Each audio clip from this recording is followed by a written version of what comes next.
ਮੁੱਦਿਆਂ ਦੇ ਉੱਤੇ ਚਰਚਾ ਹੋਏਗੀ। ਦੇਖੋ ਬਹੁਤ ਕੁਝ ਹੋ ਰਿਹਾ ਹੈ। ਇੱਕ ਪਾਸੇ ਦਿੱਲੀ ਦੇ ਵਿੱਚ 26 ਜਨਵਰੀ ਨੂੰ ਹੋਇਆ ਹਿੰਸਾ ਜਾਂ ਪੂਰਾ ਘਟਨਾਕ੍ਰਮ ਚਾਹੇ ਲਾਲ ਕਿਲੇ ਤੇ ਸੀ, ਆਈਟੀਓ ਤੇ ਸੀ ਜਾਂ ਕਿਸੇ ਹੋਰ ਥਾਂ ਦੇ ਉੱਤੇ ਸੀ, ਤੇ ਦੂਜੇ ਪਾਸੇ ਪੰਜਾਬ ਦੇ ਵਿੱਚ ਚੋਣਾਂ 14 ਤਰੀਕ ਨੂੰ VOTING ਹੋਣ ਜਾ ਰਹੀ ਹੈ ਨਗਰ ਨਿਗਮ ਨਗਰ ਕੌਂਸਲ ਚੋਣਾਂ ਦੀ। ਉਸ ਤੋਂ ਪਹਿਲਾਂ ਕੁਝ ਥਾਵਾਂ ਤੋਂ ਹਿੰਸਾ ਦੀਆਂ ਖਬਰਾਂ ਵੀ ਸਾਹਮਣੇ ਆਈਆਂ, ਜਲਾਲਾਬਾਦ, ਭਿੱਖੀਵਿੰਡ ਜਾਂ ਕਿਸੇ ਹੋਰ ਥਾਂ ਤੋਂ। ਤੇ ਨਾਲ ਹੀ ਇਸ ਸਭ ਦੇ ਵਿਚਾਲੇ ਦਿੱਲੀ ਦੇ ਬਾਰਡਰਾਂ ਦੇ ਉੱਤੇ ਕਿਸਾਨ ਬੈਠੇ ਨੇ, ਕਿਸਾਨ ਆਪਣੀਆਂ ਮੰਗਾਂ ਨੂੰ ਲੈ ਕੇ ਲਗਾਤਾਰ ਬੈਠੇ ਨੇ। ਸਾਰਾ ਕੁਝ ਇਸ ਸਮੇਂ ਸੇਮ ਟਾਈਮ ਦੇ ਉੱਤੇ ਹੋ ਰਿਹਾ ਹੈ ਕਿ ਇਹ ਜਿਹੜੇ ਖਦਸ਼ੇ ਜਤਾਏ ਜਾ ਰਹੇ ਨੇ ਕਾਂਗਰਸ ਦੇ ਆਗੂਆਂ ਦੇ ਵੱਲੋਂ ਕਿ ਇਹਨਾਂ ਦੇ ਵਿੱਚ ਦਮ ਨਜ਼ਰ ਆਉਂਦਾ ਹੈ। ਇਸੇ ਪੁਆਇੰਟ ਦੇ ਉੱਤੇ ਗੱਲਬਾਤ ਕਰਾਂਗੇ। ਇਸੇ ਨਾਲ ਜੁੜਿਆ ਹੈ ਸਾਡਾ ਅੱਜ ਦਾ ਸਵਾਲ ਜੋ ਅਸੀਂ ਆਪਣੇ ਦਰਸ਼ਕਾਂ ਨੂੰ ਪੁੱਛਦੇ ਹਾਂ ਹਰ ਰੋਜ਼ ਦੀ ਤਰ੍ਹਾਂ। ਸਾਡਾ ਅੱਜ ਦਾ ਸਵਾਲ ਤੁਹਾਡੀ ਟੀਵੀ ਸਕਰੀਨ ਦੇ ਉੱਤੇ ਆਪਣੀ ਰਾਏ ਜ਼ਰੂਰ ਭੇਜਿਆ ਕਰੋ। ਸਾਡੀ ਕੋਸ਼ਿਸ਼ ਰਹਿੰਦੀ ਹੈ ਕਿ ਤੁਹਾਡੀ ਰਾਏ ਜਿਹੜੀ ਹੈਗੀ ਹੈ ਲੋਕਾਂ ਤੱਕ ਪਹੁੰਚੇ। ਪਤਾ ਲੱਗਦਾ ਹੈ ਕਿ ਪੰਜਾਬ ਦੇ ਲੋਕ ਇਸ ਸਮੇਂ ਕੀ ਸੋਚ ਰਹੇ ਨੇ ਸਿਆਸਤਦਾਨਾਂ ਦੇ ਬਿਆਨ ਦੇ ਉੱਤੇ ਜਾਂ ਪੂਰੇ ਮਾਹੌਲ ਦੇ ਉੱਤੇ। ਸਾਡਾ ਅੱਜ ਦਾ ਸਵਾਲ ਕਿ ਰਾਸ਼ਟਰਪਤੀ ਸ਼ਾਸਨ ਦਾ ਖਦਸ਼ਾ ਜਾਇਜ਼ ਹੈ ਜੋ ਜਤਾਇਆ ਜਾ ਰਿਹਾ ਕਿ ਵਾਕਈ ਰਾਸ਼ਟਰਪਤੀ ਸ਼ਾਸਨ ਵਰਗਾ ਕੋਈ ਮਾਹੌਲ ਬਣ ਰਿਹਾ ਹੈ ਜਾਂ ਬਣ ਸਕਦਾ ਹੈ ਪੰਜਾਬ ਦੇ ਵਿੱਚ। ਜੇਕਰ ਤੁਹਾਨੂੰ ਲੱਗਦਾ ਹੈ ਕਿ ਰਾਸ਼ਟਰਪਤੀ ਸ਼ਾਸਨ ਵਾਲਾ ਖਦਸ਼ਾ ਜਾਇਜ਼ ਹੈ ਤਾਂ ਟਾਈਪ ਕਰੋ News18 स्पेस देके PHH स्पेस देके Y, यानी कि ਤੁਹਾਨੂੰ ਲੱਗਦਾ ਹੈ ਹਾਂ ਇਹ ਖਦਸ਼ਾ ਜਾਇਜ਼ ਹੈ। ਜੇਕਰ ਤੁਹਾਨੂੰ ਲੱਗਦਾ ਕਿ ਨਹੀਂ ਇਸ ਖਦਸ਼ੇ 'ਚ ਕੋਈ ਦਮ ਨਹੀਂ ਹੈ ਤਾਂ ਟਾਈਪ ਕਰੋ News18 स्पेस देके PHH स्पेस देके N। ਇਸ ਨੂੰ ਭੇਜਣਾ ਹੈ ਤੁਸੀਂ ਹਰ ਰੋਜ਼ ਦੀ ਤਰ੍ਹਾਂ 56677 ਦੇ ਉੱਤੇ। ਅਸੀਂ ਤੁਹਾਡੀ ਰਾਏ ਇਸ ਪ੍ਰੋਗਰਾਮ ਦੇ ਆਖਿਰ ਦੇ ਵਿੱਚ ਤੁਹਾਡੇ ਨਾਲ ਸਾਂਝੀ ਕਰਾਂਗੇ। ਕੋਸ਼ਿਸ਼ ਰਹੇਗੀ ਕਿ ਹਰ ਇੱਕ ਸਵਾਲ ਦੇ ਉੱਤੇ ਅਸੀਂ ਚਰਚਾ ਕਰ ਸਕੀਏ। ਬਹੁਤ ਕੁਝ ਘਟਨਾਕ੍ਰਮ ਹੋ ਰਿਹਾ ਹੈ, ਅਸੀਂ ਸਾਰੇ ਦੇਖ ਰਹੇ ਹਾਂ, ਤੁਸੀਂ ਵੀ ਇਸ ਦਾ ਤੁਹਾਨੂੰ ਵੀ ਇਲਮ ਹੋਏਗਾ। ਤੇ ਇਸ ਵਿਚਾਲੇ ਜੋ ਮੈਂ ਸ਼ੁਰੂਆਤ ਕੀਤੀ ਸੀ ਕਿ ਵਾਕਈ ਹੀ ਇੱਕ ਲੜੀ ਦੇ ਵਿੱਚ ਇੱਕ ਧਾਗੇ ਦੇ ਵਿੱਚ ਪਰੋਇਆ ਜਾ ਸਕਦਾ ਹੈ ਕਿ ਜੋ ਚੀਜ਼ਾਂ ਨੂੰ ਆਪਸ ਦੇ ਵਿੱਚ ਜੋੜਿਆ ਜਾਵੇ ਤੇ ਉਸ ਤੋਂ ਬਾਅਦ ਨਤੀਜਾ ਕੋਈ ਅਜਿਹਾ ਨਿਕਲਦਾ ਹੈ ਕਿ ਰਾਸ਼ਟਰਪਤੀ ਸ਼ਾਸਨ ਦੇ ਵੱਲ ਸਟੇਟ ਵੱਧ ਰਹੀ ਹੈ ਜਾਂ ਫਿਰ ਜਿਵੇਂ ਸੁਨੀਲ ਜਾਖੜ ਕਹਿੰਦੇ ਨੇ ਕਿ ਡਿਸਟਰਬ ਸਟੇਟ ਐਲਾਨਣਾ ਚਾਹੁੰਦੀ ਹੈ ਕੇਂਦਰ ਦੀ ਸਰਕਾਰ। ਬਹੁਤ ਵੱਡੇ ਇਲਜ਼ਾਮ ਨੇ ਜਾਂ ਬਹੁਤ ਵੱਡਾ ਖਦਸ਼ਾ ਹੈ। ਗੱਲਬਾਤ ਇਸ ਦੇ ਉੱਤੇ ਕਰਾਂਗੇ। ਸਾਡੇ ਨਾਲ ਮਹਿਮਾਨ ਜੁੜ ਰਹੇ ਨੇ। ਸਭ ਤੋਂ ਪਹਿਲਾਂ ਤੁਹਾਡਾ ਤਾਰੁਫ ਕਰਵਾਉਂਦੇ ਹਾਂ। ਸਾਡੇ ਨਾਲ SS ਢਿੱਲੋਂ ਸਾਹਿਬ ਜੁੜ ਰਹੇ ਨੇ, ਖੇਤੀਬਾੜੀ ਮਾਹਰ ਨੇ, ਮੰਨੇ ਪਰਮੰਨੇ ਨਾਮ ਨੇ। ਬਹੁਤ ਬਹੁਤ ਸਵਾਗਤ ਹੈ ਸਰ ਤੁਹਾਡਾ।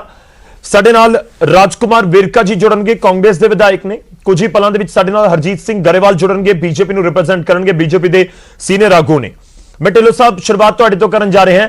ਮੈਂ ਸਭ ਤੋਂ ਪਹਿਲਾ ਸਵਾਲ, ਕਿਉਂਕਿ ਲੋਕਾਂ ਦੇ ਮਨਾਂ ਦੇ ਵਿੱਚ ਇਹੀ ਸਵਾਲ ਹੋਏਗਾ ਕਿ ਇੱਕ ਪਾਸੇ ਚੋਣਾਂ ਨੇ, ਦੂਜੇ ਪਾਸੇ ਕਿਸਾਨੀ ਅੰਦੋਲਨ ਹੈ। ਠੀਕ ਹੈ, ਦਿੱਲੀ ਵਾਲੀ ਹਿੰਸਾ ਨੂੰ ਤੁਸੀਂ ਜ਼ਰੂਰ ਕਿਤੇ ਨਾ ਕਿਤੇ ਰਿਲੇਟ ਕਰ ਸਕਦੇ ਹੋ ਕਿਸਾਨੀ ਅੰਦੋਲਨ ਦੇ ਨਾਲ ਕਿ ਅੰਦਰ ਦਿੱਲੀ ਦੇ ਵਿੱਚ ਗਏ ਸੀ। ਕਿ ਵਾਕਈ ਹੀ ਰਾਸ਼ਟਰਪਤੀ ਸ਼ਾਸਨ ਵੱਲ ਪੰਜਾਬ ਵਾਧਾ ਨਜ਼ਰ ਆ ਰਿਹਾ ਹੈ? ਤੁਹਾਨੂੰ ਅਜਿਹਾ ਕੋਈ ਖਦਸ਼ਾ ਨਜ਼ਰ ਆਉਂਦਾ? ਮੈਂ ਖਾਸ ਤੌਰ ਤੇ ਕਿਸਾਨੀ ਅੰਦੋਲਨ ਨੂੰ ਧਿਆਨ ਦੇ ਵਿੱਚ ਰੱਖਦੇ ਹੋਏ ਇਹ ਸਵਾਲ ਕਰ ਰਹੇ ਹਾਂ ਕਿ ਇੱਕ ਪਾਸੇ ਵੱਡੀ ਗਿਣਤੀ 'ਚ ਪੰਜਾਬ ਦੇ ਲੋਕ ਅੱਜ ਦਿੱਲੀ ਦੀਆਂ ਬਰੂਹਾਂ ਤੇ ਬੈਠੇ ਹੋਏ ਨੇ। ਢਿੱਲੋਂ ਸਾਹਿਬ। ਗੌਰਵ ਜੀ, ਇਹ ਦੋ ਤਿੰਨ ਗੱਲਾਂ ਜਿਹੜੀਆਂ ਨੇ ਇਹਨਾਂ ਨੂੰ ਸਮਝਣਾ ਬੜਾ ਜ਼ਰੂਰੀ ਹੈ।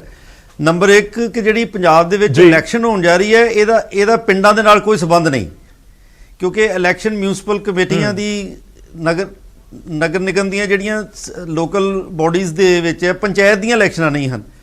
ਔਰ ਪੰਜਾਬ ਦਾ ਕਿਸਾਨ ਜਿਹੜਾ ਆ ਉਹ ਬਾਰਡਰ ਦੇ ਉੱਤੇ ਜੂਝ ਰਿਹਾ, ਇਹਦਾ ਮਤਲਬ ਉਹ ਲੋਕ ਪੰਜਾਬ ਦੇ ਵਿੱਚ ਤਾਂ ਬਹੁਤ ਘੱਟ ਨੇ। ਸੋ ਇਸ ਕਰਕੇ ਇਹਨੂੰ ਜਿਹੜਾ ਖੇਤੀ ਦਾ ਇਸ ਵੇਲੇ ਐਜੀਟੇਸ਼ਨ ਆ ਔਰ ਜੋ ਹਿੰਸਾ ਜੋ ਇਸ ਵੇਲੇ ਹੋਈ ਹੈ ਇੱਕ ਦੋ ਦਿਨਾਂ ਦੇ ਵਿੱਚ ਜਿਹੜੀ ਸੁਣੀ ਆ, ਇਹਨਾਂ ਦੋ ਨੂੰ ਜੋੜਨਾ ਮੇਰੇ ਖਿਆਲ ਠੀਕ ਨਹੀਂ ਹੈ, ਕਿਉਂਕਿ ਇਹਨਾਂ ਦੇ ਜਿਹੜਾ ਆਪਸ 'ਚ ਕੋਈ ਸੰਬੰਧ ਨਹੀਂ ਬਣਦਾ, ਕਿਉਂਕਿ ਇਹਦੀ ਕਾਰਨ ਜਿਹੜੇ ਨੇ ਉਹ ਵੱਖਰੇ ਨੇ। ਇਹ ਤਾਂ ਪੋਲੀਟੀਕਲ ਪਾਰਟੀਆਂ ਜਿਹੜੀਆਂ ਨੇ ਉਹਨਾਂ ਨੂੰ ਇਹ ਚਾਹੀਦਾ ਹੈ ਕਿ ਇਸ ਤਰ੍ਹਾਂ ਦਾ ਮਾਹੌਲ ਨਾ ਬਣਾਉਣ ਤਾਂ ਕਿ ਕੋਈ ਕਿਸੇ ਨੂੰ ਕਿਸੇ ਤਰੀਕੇ ਦਾ ਕੋਈ ਜਿਹੜਾ ਮੌਕਾ ਨਾ ਦਿੱਤਾ ਜਾ ਸਕੇ। ਇਲੈਕਸ਼ਨ ਨੂੰ ਡੈਮੋਕ੍ਰੇਸੀ ਨੂੰ ਅਗਰ ਅਸੀਂ ਚਾਹੁੰਦੇ ਹਾਂ ਕਿ ਇਹਨੂੰ ਸਟਰੋਂਗ ਕੀਤਾ ਜਾਵੇ ਤਾਂ ਇਲੈਕਸ਼ਨਸ ਨੂੰ ਬੜੇ ਪ੍ਰੋਪਰ ਤਰੀਕੇ ਦੇ ਨਾਲ ਲੜਨਾ ਚਾਹੀਦਾ ਹੈ। ਹਰੇਕ ਨੂੰ ਦੂਜੇ ਨੂੰ ਮਤਲਬ ਇੱਕ ਦੂਜੇ ਨੂੰ ਆਪਣੀ ਸਪੇਸ ਜਿਹੜੀ ਦੇ ਕੇ ਤੇ ਆਪਣੀ ਇਲੈਕਸ਼ਨ ਜਿਹੜੀ ਲੜਨੀ ਚਾਹੀਦੀ ਹੈ। ਔਰ ਮੇਰੇ ਖਿਆਲ ਪਾਰਟੀਆਂ ਦੋਨੋਂ ਹੀ ਦੋ ਤਿੰਨੇ ਪਾਰਟੀਆਂ ਜਿਹੜੀਆਂ ਇੱਥੇ ਇਸ ਵੇਲੇ ਇਲੈਕਸ਼ਨ ਦੇ ਵਿੱਚ ਨੇ, ਰਾਦਰ ਹੁਣ ਤਾਂ 4 ਬੀਜੇਪੀ ਔਰ ਅਕਾਲੀ ਦਲ ਦੇ ਅਲੱਗ ਹੋਣ ਦੇ ਨਾਲ ਜੀ, ਤਾਂ ਉਹ ਉਸ ਤਰੀਕੇ ਦੇ ਨਾਲ ਦੇਖਿਆ ਜਾਵੇ ਤਾਂ ਮੈਨੂੰ ਇਹਦਾ ਕਿਸਾਨੀ ਅੰਦੋਲਨ ਨਾਲ ਇਹਨੂੰ ਜੋੜਨਾ ਜਿਹੜਾ ਵਾ ਨਾ ਮੇਰੇ ਖਿਆਲ ਬਿਲਕੁਲ ਜਾਇਜ਼ ਨਹੀਂ ਹੈ। ਔਰ ਕਿਉਂਕਿ ਉਹ ਅਗਰ ਅਸੀਂ ਜੋੜਦੇ ਹਾਂ ਤੇ ਕਿਸਾਨਾਂ ਨੂੰ ਅਸੀਂ ਮਤਲਬ ਬੇਵਜ੍ਹਾ ਹੀ ਇਸ ਸਾਰੀ ਮਤਲਬ ਜੋ ਵਾਇਲੈਂਸ ਹੋ ਰਹੀ ਉਹਦੇ ਵਿੱਚ ਖਿੱਚ ਕੇ ਲਿਆਉਣ ਦੀ ਕੋਸ਼ਿਸ਼ ਹੋ ਰਹੀ ਹੈ ਜੀ। ਮੈਂ ਸਰ ਇੱਕ ਹੋਰ ਛੋਟਾ ਜਿਹਾ ਤੁਹਾਡੇ ਤੋਂ ਜ਼ਰੂਰ ਸਟੇਟਮੈਂਟ ਚਾਹੂੰਗਾ ਕਿਉਂਕਿ ਇਹ ਲਗਾਤਾਰ ਜ਼ਿਕਰ ਹੋ ਰਿਹਾ ਹੈ। ਕਿਉਂਕਿ ਜਦੋਂ ਇੰਨੇ ਵੱਡੇ ਅੰਦੋਲਨ ਹੁੰਦੇ ਨੇ, ਕੋਈ ਆਮ ਅੰਦੋਲਨ ਤਾਂ ਨਹੀਂ ਹੈ, ਤੁਸੀਂ ਵੀ ਜਾਣਦੇ ਹੋ, ਸਾਰੇ ਅਸੀਂ ਜਾਣਦੇ ਹਾਂ ਕਿ ਕਿਸਾਨੀ ਅੰਦੋਲਨ ਬਹੁਤ ਵੱਡਾ ਹੈ। ਇਸ ਵਿਚਾਲੇ ਸਾਡੇ ਨਾਲ ਗਰੇਵਾਲ ਸਾਹਿਬ ਜੁੜ ਚੁੱਕੇ ਨੇ। ਗਰੇਵਾਲ ਜੀ ਬਹੁਤ ਬਹੁਤ ਸਵਾਗਤ ਹੈ। ਮੈਂ ਤੁਹਾਡੇ ਕੋਲ ਆਉਣਾ, ਮੈਂ ਢਿੱਲੋਂ ਸਾਹਿਬ ਦਾ ਇੱਕ ਰਿਐਕਸ਼ਨ ਲੈ ਲਾਂ। ਸਰ ਮੈਂ ਜੋ ਜ਼ਿਕਰ ਕਰ ਰਿਹਾ ਸੀਗਾ ਕਿ ਬਹੁਤ ਵੱਡਾ ਅੰਦੋਲਨ ਹੈ, ਕਿ ਵਾਕਈ ਹੀ ਇਸ ਦਾ ਨਤੀਜਾ ਜਾਂ ਇਹ ਪੂਰਾ ਮਾਮਲਾ ਕੋਈ ਵੱਡੇ ਫੈਸਲੇ ਦੇ ਵੱਲ ਕੇਂਦਰ ਦੀ ਸਰਕਾਰ ਨੂੰ ਲੈ ਕੇ ਜਾ ਸਕਦਾ ਹੈ, ਕਿਉਂਕਿ ਰਮਨੀਤ ਬਿੱਟੂ ਜੋ ਇਲਜ਼ਾਮ ਲਗਾ ਰਹੇ ਨੇ ਜਾਂ ਖਦਸ਼ਾ ਜਤਾ ਰਹੇ ਨੇ ਉਹ ਬਹੁਤ ਵੱਡਾ ਹੈ। ਰਾਸ਼ਟਰਪਤੀ ਸ਼ਾਸਨ ਲੱਗਣਾ ਕੋਈ ਛੋਟੀ ਗੱਲ ਤਾਂ ਨਹੀਂ ਹੁੰਦੀ, ਬਹੁਤ ਵੱਡੀ ਗੱਲ ਹੈ, ਪਰ ਅੰਦੋਲਨ ਵੀ ਛੋਟਾ ਨਹੀਂ, ਅੰਦੋਲਨ ਵੀ ਬਹੁਤ ਵੱਡਾ ਹੈ। ਦੇਖੋ ਇਹ ਜਿਹੜੀ ਗੱਲ ਹੈ ਨਾ, ਬੜੀ ਧਿਆਨ ਨਾਲ ਸਾਨੂੰ ਦੇਖਣੀ ਚਾਹੀਦੀ ਹੈ ਕਿ ਅੰਦੋਲਨ ਪੰਜਾਬ ਦਾ ਨਹੀਂ ਹੈ। ਅੰਦੋਲਨ ਜਿਹੜਾ ਵਾ ਇਹ ਸਾਰੇ ਦੇਸ਼ ਦੇ ਕਿਸਾਨ ਕਰ ਰਹੇ ਨੇ। ਉਹ ਵੱਖਰੀ ਗੱਲ ਹੈ ਕਿ ਪੰਜਾਬ, ਹਰਿਆਣਾ, ਵੈਸਟਰਨ ਯੂਪੀ ਦੇ ਫਾਰਮਰ ਜਿਹੜੇ ਆ ਉਹਨੂੰ ਜ਼ਿਆਦਾ ਲੀਡ ਕਰ ਰਹੇ, ਉਹਨਾਂ ਦਾ ਨੰਬਰ ਜ਼ਿਆਦਾ ਆ। ਔਰ ਮੈਂ ਇੱਕ ਹੋਰ ਗੱਲ ਚਾਹਣਾ ਕਿ ਸਿੱਖ, ਕਿਉਂਕਿ ਸਿੱਖ ਦੇ ਤੌਰ ਤੇ ਜਿਹੜੇ ਪੰਜਾਬੀ ਕਿਸਾਨ ਨੇ, ਸਿੱਖ ਨੇ, ਆਇਡੈਂਟੀਫਾਈਬਲ ਨੇ, ਉਹ ਜ਼ਿਆਦਾ ਛੇਤੀ ਆਇਡੈਂਟੀਫਾਈ ਹੋ ਜਾਂਦੇ ਆ। ਤੇ ਇਹਦਾ ਪੰਜਾਬ ਦੀ ਸਿਆਸਤ ਦੇ ਨਾਲ ਕੱਲਾ ਜੋੜਨਾ ਔਰ ਇੱਥੇ ਵਾਇਲੈਂਸ ਨਾਲ ਜੋੜਨਾ, ਮੈਨੂੰ ਲੱਗਦਾ ਕਿ ਕਿਸਾਨਾਂ ਨਾਲ ਜਿਹੜੀ ਹੈ ਅਸੀਂ ਇਹ ਜਾਤੀ ਹੋਏਗੀ ਕਿ ਅਸੀਂ ਇਹਨੂੰ ਇੱਥੋਂ ਦੀ ਵਾਇਲੈਂਸ ਨੂੰ ਜੋ ਇਸ ਵੇਲੇ ਇਲੈਕਸ਼ਨ ਕਰਕੇ ਹੋਈ ਹੈ ਕਿਸਾਨੀ ਐਜੀਟੇਸ਼ਨ ਨਾਲ ਜੋੜਾਂਗੇ। ਔਰ ਇੱਕ ਗੱਲ ਬੜੀ ਧਿਆਨ ਵਾਲੀ ਹੈ ਕਿ ਕਿਸਾਨ ਯੂਨੀਅਨਸ ਦੇ ਲੀਡਰ ਜਿਹੜੇ ਨੇ ਉਹਨਾਂ ਨੇ ਬੜੇ ਮਤਲਬ ਅਜੇ ਤੱਕ ਮੇਨਟੇਨ ਵੀ ਕੀਤਾ ਕਿ ਉਹਨਾਂ ਨੇ ਪੋਲੀਟੀਕਲ ਪਾਰਟੀਆਂ ਨੂੰ, ਪੋਲੀਟੀਸ਼ੀਅਨਸ ਨੂੰ ਆਪਣੇ ਸਟੇਜ ਤੋਂ ਨਹੀਂ ਆਉਣ ਦਿੱਤਾ, ਉਹਦੇ ਵਿੱਚ ਇੰਟਰਫੀਅਰ ਨਹੀਂ ਹੋਣ ਦਿੱਤਾ।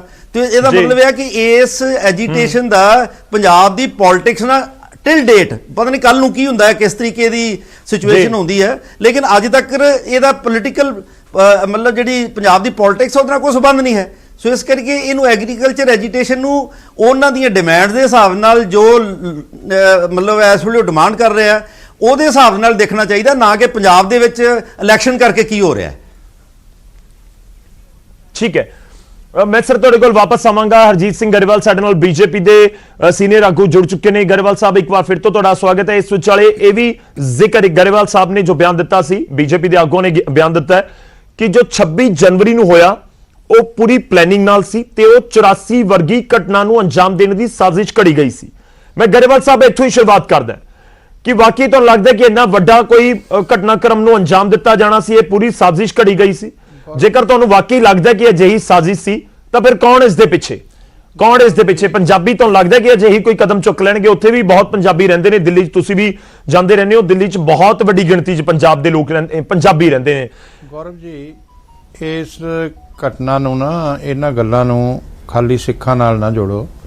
ਇਹ ਜਿਹੜੇ ਕਮਿਊਨਿਸਟ ਨੇ, ਇਹ ਅੰਦੋਲਨ ਕਮਿਊਨਿਸਟਾਂ ਦੇ ਹੱਥਾਂ 'ਚ, ਜਿਸ ਤਰ੍ਹਾਂ ਜੋਗਿੰਦਰ ਯਾਦਵ, ਹਨਨ ਮੌਲਾ ਕਮਿਊਨਿਸਟ MP ਨੇ, ਔਰ ਜੋਗਿੰਦਰ ਸਿੰਘ ਉਗਰਾਹਾਂ, ਦਰਸ਼ਨਪਾਲ ਫਾਊਂਡਰ ਮੈਂਬਰ ਨੇ ਇਹ ਨਕਸਲਾਈਟਾਂ ਦੇ, ਤੇ ਇਹ ਲੋਕਾਂ ਦੇ ਹੱਥ ਸੀਗਾ। ਇਹਨਾਂ ਦੀ ਮਨਸ਼ਾ ਇਹ ਸੀ ਕਿ ਅਸੀਂ ਇੱਕ ਦੰਗਾ ਕਰਵਾ ਦਈਏ ਔਰ ਇਹ ਐਸਾ ਹੋਵੇ ਕਿ ਇਸ ਸਰਕਾਰ ਦੇ ਮੱਥੇ ਤੇ ਦਾਗ ਲੱਗੇ ਔਰ ਦੇਸ਼ ਦੀ ਬਦਨਾਮੀ ਹੋਵੇ। ਪਰ ਸਾਡੇ ਪ੍ਰਧਾਨ ਮੰਤਰੀ ਜੀ, ਸਾਡੇ ਗ੍ਰਹਿ ਮੰਤਰੀ ਜੀ, ਮੈਂ ਉਹਨਾਂ ਨੂੰ ਸਲੂਟ ਕਰਦਾ ਔਰ ਦਿੱਲੀ ਪੁਲਿਸ ਨੂੰ ਵੀ ਸਲੂਟ ਕਰਦੇ ਆ। ਉਹ 30-30 ਫੁੱਟ ਤੋਂ ਉਹਨਾਂ ਨੇ ਛਾਲਾਂ ਮਾਰੀਆਂ, ਅਸਲਾ ਵੀ ਉਹਨਾਂ ਦੇ ਕੋਲ ਸੀ, ਲਾਠੀ ਡੰਡੇ ਵੀ ਕੋਲ ਸੀ, ਉਹਨਾਂ ਨੇ ਚਲਾਏ ਨਹੀਂ ਕਿਉਂਕਿ ਉਹ ਅਨੁਸ਼ਾਸਨ 'ਚ ਸੀਗੇ।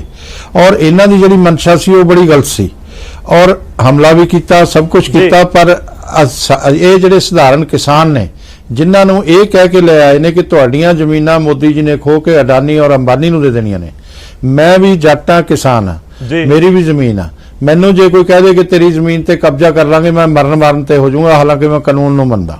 ਪਰ ਇਹ ਵੀ ਮਰਨ ਤੇ ਹੋ ਕੇ ਆਏ ਕਿ ਬਈ ਇਹ ਕੀ ਗੱਲ ਹੋਈ ਹੈ, ਸਾਡੀਆਂ ਜ਼ਮੀਨਾਂ ਕਿਉਂ ਖੋਹ ਲੈਣੀਆਂ ਨੇ, ਇਸ ਕਰਕੇ ਆਏ ਨੇ। ਪਰ ਕਿਸੇ ਨੇ ਕਿਸੇ ਦੀ ਜ਼ਮੀਨ ਨਹੀਂ ਖੋਣੀ, ਇਹ ਵੀ ਤੈਅ, ਔਰ ਸਾਰੇ ਖਦਸ਼ੇ ਵੀ ਦੂਰ ਕਰਤੇ, ਇਹ ਵੀ ਤੈਅ ਆ। ਪਰ ਉਸ ਦੇ ਬਾਵਜੂਦ ਵੀ 26 ਜਨਵਰੀ ਨੂੰ ਇਹਨਾਂ ਨੇ ਇੱਕ ਦਿੱਲੀ ਪੁਲਿਸ ਨਾਲ ਐਗਰੀਮੈਂਟ ਸਾਈਨ ਕੀਤਾ। ਉਹ ਐਗਰੀਮੈਂਟ ਤੇ ਰੂਟ ਤੇ ਵੀ ਐਗਰੀ ਹੋਏ, ਹਰ ਚੀਜ਼ ਤੇ ਹੋਏ, ਉਹਨੂੰ ਜਿਹੜਾ ਉਹਦਾ ਪਾਲਣ ਕਰਨ ਦੀ ਵੀ ਇਹਨਾਂ ਨੇ ਉਹਦੇ 'ਚ ਗੱਲ ਕੀਤੀ ਔਰ ਉਹ ਦੋਨਾਂ ਪਾਸਿਆਂ ਤੋਂ ਸਾਈਨ ਹੋਏ ਔਰ ਇਸੇ ਕਰਕੇ ਇਹਨਾਂ ਨੂੰ ਨੋਟਿਸ ਵੀ ਹੋਏ ਆ ਕਿਸਾਨ ਲੀਡਰਾਂ ਨੂੰ। ਔਰ ਉਸ ਤੋਂ ਬਾਅਦ ਇਹ ਕੀ ਕਰਦੇ ਆ, ਸਤਨਾਮ ਸਿੰਘ ਪੰਨੂ ਇਹਨਾਂ 'ਚ, ਸਰਵਣ ਸਿੰਘ ਪੰਧੇਰ ਇਹਨਾਂ 'ਚ, ਦੀਪ ਸਿੱਧੂ ਇਹਨਾਂ 'ਚ, ਲੱਖਾ ਸਿਧਾਣਾ ਇਹਨਾਂ 'ਚ ਸਟੇਜਾਂ ਤੋਂ ਉਹ ਭਾਸ਼ਣ ਕਰਦੇ ਨੇ। ਔਰ ਡੱਲੇਵਾਲ ਜੀ ਦੀ ਵੀ ਅੱਜ ਉਹ ਆ ਗਈ ਆ ਕਿ ਉਹ ਵੀ ਇੱਕ ਜਥੇਬੰਦੀ ਦੇ ਪ੍ਰਧਾਨ ਨੇ। ਉਹਨਾਂ ਨੇ ਕੀ ਕਿਹਾ ਕਿ, ਔਰ ਟਿਕੈਤ ਸਾਹਿਬ ਕੀ ਕਹਿੰਦੇ ਸੀ ਕਿ ਅਸੀਂ ਇੱਕ ਪਾਸੇ ਸੈਨਾ ਮਾਰਚ ਕਰੂਗੀ, ਬਰਾਬਰ ਕਿਸਾਨ ਕਰੂਗਾ 26 ਜਨਵਰੀ ਨੂੰ। ਇਹ ਗੱਲਾਂ ਕਰਨ ਵਾਲੀਆਂ ਨੇ। ਔਰ ਅੱਜ ਵੀ ਜਿਹੜੇ ਲੋਕ ਪੜੇ ਹੋਏ ਆ, ਤਿਹਾੜ ਜੇਲ੍ਹ 'ਚ ਨੇ, ਕਿਤੇ ਗੁੰਮ ਨਹੀਂ ਹੈਗੇ। ਉਹਨਾਂ ਨੇ ਐਡਮਿਟ ਕੀਤਾ ਹੈਗਾ ਕਿ ਬਈ ਸਾਨੂੰ ਬਕਾਇਦਾ ਟ੍ਰੇਨਿੰਗ ਦਿੱਤੀ ਗਈ ਔਰ ਟ੍ਰੇਨਿੰਗ ਦੇਣ ਵਾਲਿਆਂ 'ਚ ਇਹਨਾਂ ਲੀਡਰਾਂ ਦੇ ਨਾਂ ਆਉਂਦੇ ਆ। ਇਸ ਲਈ ਇਹ ਸਾਰੀ ਜਾਂਚ ਏਜੰਸੀਆਂ ਨੇ ਜਾਂਚ ਕਰਨੀ ਆ। ਮੈਂ ਆਰੋਪ ਨਹੀਂ ਲਗਾ ਰਿਹਾ ਕਿਸੇ ਤੇ, ਜੋ ਸਾਹਮਣੇ ਆਊਗਾ ਜਾਂਚ, ਜੋ ਦੋਸ਼ੀ ਹੋਊਗਾ ਉਹਨੂੰ ਸਜ਼ਾ ਮਿਲੂਗੀ, ਜੋ ਨਹੀਂ ਹੋਏਗਾ। ਗਰੇਵਾਲ ਸਾਹਿਬ ਦੇਖੋ, ਤੁਸੀਂ ਕਹਿੰਦੇ ਹੋ ਕਿ ਦਿੱਲੀ ਪੁਲਿਸ ਨੇ ਬੜਾ ਸੰਜਮ ਵਰਤਿਆ, ਪਰ ਦੂਜੇ ਪਾਸੇ ਬਹੁਤ ਵੱਡੀ ਤਾਦਾਦ ਦੇ ਵਿੱਚ ਉੱਥੇ ਟਰੈਕਟਰ ਸੀ, ਇਹ ਤੁਸੀਂ ਵੀ ਜਾਣਦੇ ਹੋ। ਹਾਂਜੀ, ਇਹ ਤੁਸੀਂ ਵੀ ਜਾਣਦੇ ਹੋ ਕਿ ਬਹੁਤ ਇੱਕ ਵੱਡਾ ਏਰੀਆ ਅਜਿਹਾ ਸੀ ਜਿੱਥੇ ਸ਼ਾਂਤਮਈ ਟਰੈਕਟਰ ਅੱਗੇ ਵਧੇ ਤੇ ਉਹ ਆਪਣੇ ਵਾਪਸ ਥਾਵਾਂ ਦੇ ਉੱਤੇ ਪਹੁੰਚ ਗਏ। ਇਸ ਤਰ੍ਹਾਂ ਤਾਂ ਨਹੀਂ ਸੀ ਸਿਰਫ ਦਿੱਲੀ ਲਾਲ ਕਿਲੇ ਦੇ ਉੱਤੇ ਹੀ ਗਏ, ਤਾਂ ਉਹ ਵੀ ਤਾਂ ਇੱਕ ਬਹੁਤ ਵੱਡਾ ਪੁਆਇੰਟ ਹੈ ਕਿ ਉਹ ਲੋਕ ਵੀ ਬੜੇ ਸ਼ਾਂਤ ਰਹੇ ਨੇ। ਠੀਕ ਹੈ, ਲਾਲ ਕਿਲੇ ਤੇ ਜੋ ਹੋਇਆ ਲਾਜ਼ਮੀ ਤੌਰ ਤੇ ਉਸ ਦੀ ਹਰ ਕੋਈ ਨਿਖੇਧੀ ਕਰ ਰਿਹਾ ਹੈ, ਪਰ ਤੁਹਾਨੂੰ ਨਹੀਂ ਲੱਗਦਾ ਕਿ ਸਾਰਿਆਂ ਨੂੰ ਇੱਕੋ ਤੱਕੜੀ 'ਚ ਤਾਂ ਨਹੀਂ ਤੋਲਿਆ ਜਾ ਸਕਦਾ? ਨਹੀਂ ਤੇ ਸਾਰਿਆਂ ਦੂਜੀ ਤੇ ਗੱਲ ਮੈਂ ਇਹ ਵੀ ਜਾਣਨਾ ਚਾਹੁੰਦਾ ਸਰ, ਤੁਸੀਂ ਸਾਰਿਆਂ ਬਹੁਤ ਇਤਰਾਜ਼ ਕਰਦੇ ਹੋ ਯੋਗੇਂਦਰ ਯਾਦਵ, ਉਗਰਾਹਾਂ, ਦਰਸ਼ਨਪਾਲ, ਪਰ ਡਾਇਰੈਕਟਲੀ ਤੁਸੀਂ ਗੱਲ ਵੀ ਇਹਨਾਂ ਨਾਲ ਕਰ ਰਹੇ ਹੋ। ਯੋਗੇਂਦਰ ਯਾਦਵ ਨੂੰ ਮੈਂ ਬਾਹਰ ਵੀ ਰੱਖ ਦਵਾਂ, ਪਰ ਡਾਇਰੈਕਟਲੀ ਤੁਸੀਂ ਦਰਸ਼ਨਪਾਲ ਨਾਲ ਗੱਲ ਕਰਦੇ ਹੋ, ਡਾਕਟਰ ਦਰਸ਼ਨਪਾਲ ਤੁਸੀਂ ਡਾਇਰੈਕਟਲੀ ਉਗਰਾਹਾਂ ਹੋਰਾਂ ਦੇ ਨਾਲ ਗੱਲਬਾਤ ਕਰਦੇ ਹੋ। ਗੱਲ ਨਿਪਟੀ ਹੋਈ ਸੀ, 18 ਜਥੇਬੰਦੀਆਂ ਮੰਨ ਗਈਆਂ ਸੀ ਪੰਜਾਬ ਦੀਆਂ। ਇਹ 3-4 ਬੰਦੇ ਆਏ, ਇਹਨਾਂ ਨੇ ਇਹ ਜਿਨ੍ਹਾਂ ਦੇ ਨਾਂ ਤੁਸੀਂ ਲੈ ਰਹੇ ਹੋ ਇਹ ਕਮਿਊਨਿਸਟ ਵਿਚਾਰਧਾਰਾ ਦੇ ਲੋਕ ਆ, ਇਹਨਾਂ ਨੇ ਨਹੀਂ ਮੰਨਣ ਦਿੱਤਾ। ਇਹਨਾਂ ਦਾ ਜੋ ਮਨਸ਼ਾ ਸੀ ਉਹ ਪੂਰੀ ਨਹੀਂ ਸਾਡੀ ਸਰਕਾਰ ਨੇ ਹੋਣ ਦਿੱਤੀ। ਇਹ ਦੰਗਾ ਕਰਵਾਉਣਾ ਚਾਹੁੰਦੇ ਸੀ, ਸਰਕਾਰ ਦੇ ਮੱਥੇ ਤੇ ਦਾਗ ਲਵਾਉਣਾ ਚਾਹੁੰਦੇ ਸੀ ਔਰ ਦੇਸ਼ ਦਾ ਨਾਮ ਬਦਨਾਮ ਕਰਾਉਣਾ ਚਾਹੁੰਦੇ ਸੀ, ਉਹ ਨਹੀਂ ਕਰਵਾ ਪਾਏ ਇਹ। ਔਰ ਅੱਜ ਵੀ ਮੇਰੀ ਇਹਨਾਂ ਨੂੰ ਪ੍ਰਾਰਥਨਾ ਕਿ ਸਿੱਧੇ ਰਸਤੇ ਆ ਜਾਓ। ਜਿਸ ਦਿਨ ਕਿਸਾਨ ਨੂੰ ਸਮਝ ਆ ਗਿਆ ਕਿ ਤੁਸੀਂ ਇਹਨਾਂ ਨੂੰ ਗੁੰਮਰਾਹ ਕਰ ਰਹੇ ਹੋ ਔਰ ਤੁਸੀਂ ਇਹ ਸਭ ਨਜਾਇਜ਼ ਕਰਵਾ ਰਹੇ ਹੋ, ਤੁਸੀਂ ਕਿਤੇ ਮਿਲਣਾ ਨਹੀਂ, ਤੁਹਾਨੂੰ ਕਿਸਾਨ ਨੇ ਬਿਲਕੁਲ ਮੂੰਹ ਨਹੀਂ ਲਾਉਣਾ, ਅਲੱਗ ਥਲੱਗ ਪੈ ਜਾਓਗੇ। ਇਸ ਲਈ ਸਾਡੀ ਸਰਕਾਰ ਇਹਨਾਂ ਨਾਲ 24 ਘੰਟੇ ਗੱਲ ਕਰਨ ਨੂੰ ਤਿਆਰ ਹੈ ਕਿਸਾਨ ਹਿੱਤ ਦੇ ਅੰਦਰ, ਪਰ ਕੋਈ ਨਵੀਂ ਪ੍ਰਪੋਜ਼ਲ ਤਾਂ ਦੱਸਣ। 7-7 ਘੰਟੇ ਬੈਠ ਕੇ ਕਲੌਜ਼ ਬਾਈ ਕਲੌਜ਼ ਇਹਨਾਂ ਨਾਲ ਗੱਲ ਹੋਈ ਹੈ ਔਰ ਸਾਰੀਆਂ ਗੱਲਾਂ ਮੰਨ ਲੀਆਂ। ਜੇ ਕਹਿਣ ਕਾਨੂੰਨ ਰੱਦ, ਸਰਕਾਰ ਨੇ ਦੱਸਤਾ ਵੀ ਨਹੀਂ ਹੋਣੇ। ਹੁਣ ਇੱਕ ਕਮਰੇ ਦੇ ਅੰਦਰ ਸਮਾਨ ਪਿਆ, ਉਹ ਸਾਰਾ ਸਮਾਨ ਬਾਹਰ ਰੱਖ ਦਿਓ। ਜੇ ਕਮਰੇ 'ਚ ਜਿਹੜਾ ਸਮਾਨ ਚਾਉਣ, ਇਹਨਾਂ ਨੂੰ ਕਿਹਾ 5 ਮੈਂਬਰ ਦੀ ਕਮੇਟੀ ਕਰਕੇ ਕਾਨੂੰਨ 'ਚ ਰੱਖ ਲਓ ਜੋ ਰੱਖਣਾ। ਤੇ ਇਹ ਕਹਿੰਦੇ ਆ ਕਿ ਕਮਰੇ ਦੀ ਜਿਹੜੀ ਇਮਾਰਤ ਹੈ ਨਾ, ਕਾਨੂੰਨ ਜਿਹੜਾ ਹੈਗਾ ਉਸੇ ਨੂੰ ਦੂਰ ਕਰਨਾ, ਹਟਾਉਣਾ। ਉਹਦੇ 'ਚ ਕੀ ਹੋਊਗਾ ਕਿ ਦੁਬਾਰਾ ਵੀ ਕਾਨੂੰਨ ਦੀ ਜ਼ਰੂਰਤ ਹੈ ਵਿਵਸਥਾ ਚਲਾਉਣ ਲਈ, ਜਿਸ ਤਰ੍ਹਾਂ ਕਮਰੇ ਦੀ ਜ਼ਰੂਰਤ ਪੈਂਦੀ ਹੈ ਸਮਾਨ ਰੱਖਣ ਲਈ। ਮੈਂ ਇਹ ਕਿਸਾਨ ਦੀ ਭਾਸ਼ਾ 'ਚ ਗੱਲ ਕਹਿ ਰਿਹਾ, ਇਸੇ ਕਰਕੇ ਕਹਿ ਰਿਹਾ ਕਿ ਮੇਰੇ ਸੂਬੇ ਦਾ, ਮੇਰੇ ਦੇਸ਼ ਦਾ ਸਧਾਰਨ ਕਿਸਾਨ ਇਸ ਨੂੰ ਸਮਝ ਲਵੇ ਜੋ ਗੱਲ ਮੈਂ ਦੱਸ ਰਿਹਾ। ਤੇ ਇਸ ਲਈ ਇਹ ਜਿਹੜੇ ਲੋਕ ਨੇ ਇਹਨਾਂ ਨੂੰ ਕਿਸਾਨਾਂ ਦੀ ਭਾਸ਼ਾ ਦੇ ਵਿੱਚ ਹੀ ਜਵਾਬ ਦੇਵਾਂ, ਕਿਉਂਕਿ ਬਹੁਤ ਸਾਰੀਆਂ ਡਿਬੇਟਸ ਦੇ ਵਿੱਚ ਅਸੀਂ ਵੀ ਬੈਠ ਚੁੱਕੇ ਹਾਂ, ਤੁਸੀਂ ਤਾਂ ਨਾਲ ਹੁੰਦੇ ਹੀ ਹੋ।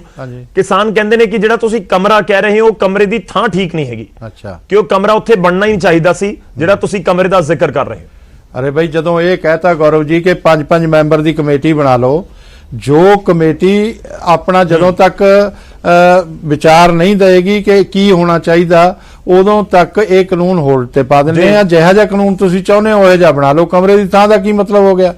ਇਹਦੇ 'ਚ ਤਾਂ ਕੋਈ ਗੱਲ ਹੀ ਨਹੀਂ, ਸਿੱਧੀ ਸਾਦੀ ਗੱਲ ਆ। ਠੀਕ ਹੈ, ਇਹ ਉਹਦੇ ਲਈ ਕਿਉਂ ਨਹੀਂ ਮੰਨਦੇ ਜੀ? ਠੀਕ ਹੈ, ਮੈਂ ਇੱਕ ਢਿੱਲੋਂ ਸਾਹਿਬ ਤੋਂ ਰਿਐਕਸ਼ਨ ਲੈ ਲਾ। ਢਿੱਲੋਂ ਸਾਹਿਬ, ਪੋਲਿਟਿਸਾਈਜ਼ ਹੋ ਰਿਹਾ ਹੈ, ਤੁਹਾਨੂੰ ਲੱਗਦਾ ਹੈ ਤੁਹਾਡੀ ਨਜ਼ਰ ਦੇ ਨਾਲ, ਜੇਕਰ ਅਸੀਂ ਇਸ ਨੂੰ ਸਮਝਣਾ ਚਾਹੀਏ ਪੂਰਾ ਅੰਦੋਲਨ? ਦੇਖੋ, ਜਦੋਂ ਵੀ ਕੋਈ ਅੰਦੋਲਨ ਹੁੰਦਾ ਨਾ, ਪੋਲਿਟਿਸਾਈਜ਼ ਤੇ ਉਹਨੇ ਹੋਣਾ ਹੀ ਹੈ, ਕਿਉਂਕਿ ਜਦੋਂ ਇੰਨੇ ਲੋਕ ਇਕੱਠੇ ਹੋ ਰਹੇ ਆ ਔਰ ਇਹ ਖਾਸ ਕਰਕੇ ਇੱਕ ਵਰਗ ਸਾਡਾ, ਮਤਲਬ ਪਾਪੂਲੇਸ਼ਨ ਦਾ 50% ਲੋਕ ਜਿਹੜੇ ਨੇ ਐਗਰੀਕਲਚਰ ਤੇ ਡਿਪੈਂਡੈਂਟ ਆ, ਔਰ ਉਹ ਅਗਰ ਐਜੀਟੇਸ਼ਨ 'ਚ ਜਾਂਦੇ ਆ ਤੇ ਪੋਲਿਟਿਕਸ ਹੋਣੀ ਤਾਂ ਲਾਜ਼ਮੀ ਹੈ, ਕਿਉਂਕਿ ਹਰੇਕ ਪੋਲੀਟੀਕਲ ਪਾਰਟੀ ਨੇ ਵੀ ਕੋਸ਼ਿਸ਼ ਕਰਨੀ ਹੈ ਕਿ ਇਹ ਜਿਹੜਾ ਵਾ ਇਹਦਾ ਨਰੇਟਿਵ ਵੀ ਬਦਲਿਆ ਜਾਵੇ, ਕੁਛ ਨਾ ਕੁਛ ਕੀਤਾ ਜਾਵੇ। ਲੇਕਿਨ ਮੈਨੂੰ ਲੱਗਦਾ ਜਿਹੜੀ ਗੱਲ ਜਿੱਥੇ ਅੜੀ ਆ ਉਹ ਹੈਗੀ ਆ ਫੈਡਰਲਿਜ਼ਮ ਦੀ, ਕਿ ਕਨਸਟੀਟਿਊਸ਼ਨ ਦੇ ਹਿਸਾਬ ਨਾਲ agriculture is a state subject.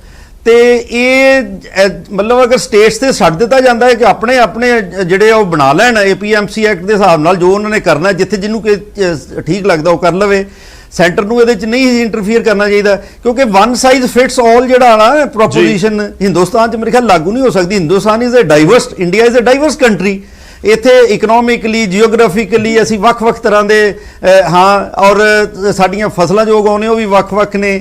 ਸੋ ਇਸ ਕਰਕੇ ਇਹ ਜਿਹੜਾ ਫੈਡਰਲਿਜ਼ਮ ਵਾਲਾ ਪਾਰਟ ਹੈ ਨਾ, ਕਨਸਟੀਟਿਊਸ਼ਨ ਵਾਲਾ ਪਾਰਟ ਆ, ਉਹ ਇੱਕ ਮਤਲਬ ਇਹਨਾਂ ਜਿਹੜੇ ਕਾਨੂੰਨਾਂ ਤੇ ਆ ਇੱਕ ਪੁਆਇੰਟ ਬੜਾ ਇੰਪੋਰਟੈਂਟ ਹੈ। ਨਹੀਂ ਸਰ, ਅਗਰ ਫੈਡਰਲਿਜ਼ਮ ਵਾਲਾ ਜ਼ਿਕਰ ਕਰ ਰਹੇ ਹਾਂ, ਤੁਹਾਨੂੰ ਨਹੀਂ ਲੱਗਦਾ ਜੇ ਅਨਕਨਸਟੀਟਿਊਸ਼ਨਲ ਹੈ ਫਿਰ ਤਾਂ ਡਾਇਰੈਕਟਲੀ ਸੁਪਰੀਮ ਕੋਰਟ 'ਚ ਚੈਲੰਜੇਬਲ ਹੋ ਗਿਆ ਕਿ ਸਰਕਾਰ ਵਾਕਈ ਕੇਂਦਰ ਦੀ ਸਰਕਾਰ ਅਜਿਹਾ ਕੋਈ ਸਟੈਪ ਲੈ ਲੇਗੀ ਕਿ ਠੀਕ ਹੈ ਅਸੀਂ ਅਗੇਂਸਟ ਜਾਂ ਕਨਸਟੀਟਿਊਸ਼ਨ ਦੇ ਮੁਤਾਬਿਕ ਨਾ ਬਣਾਈਏ? ਕਿਸਾਨ ਯੂਨੀਅਨਸ, ਜੋ ਕਿਸਾਨ ਯੂਨੀਅਨ ਦਾ ਅਸੀਂ ਦੇਖਿਆ ਜੋ ਆਇਆ ਹੈ, ਉਹ ਕਹਿੰਦੇ ਆ ਕਿ ਕੋਈ ਸਰਕਾਰ ਨੇ ਕੀਤਾ ਹੈ, ਉਹਨਾਂ ਨਾਲ ਗੱਲ ਕਰ ਰਹੇ ਆ ਵੀ ਤੁਸੀਂ ਵਿਡਰਾ ਕਰ ਲਓ। ਜੀ ਠੀਕ ਹੈ ਸਰ, ਮੈਨੂੰ ਇੱਥੇ ਇੱਕ ਛੋਟਾ ਜਿਹਾ ਬ੍ਰੇਕ ਲੈਣਾ ਹੋਏਗਾ, ਮੈਂ ਬ੍ਰੇਕ ਤੋਂ ਬਾਅਦ ਵਾਪਸ ਆਵਾਂਗੇ, ਇਸ ਗੱਲਬਾਤ ਨੂੰ ਅੱਗੇ ਵਧਾਵਾਂਗੇ। ਬਹੁਤ ਅਹਿਮ ਪੁਆਇੰਟਸ ਨੇ, ਪੰਜਾਬ ਦੇ ਮਾਹੌਲ ਨੂੰ ਅਸੀਂ ਸਮਝਣ ਦੀ ਕੋਸ਼ਿਸ਼ ਕਰ ਰਹੇ ਹਾਂ।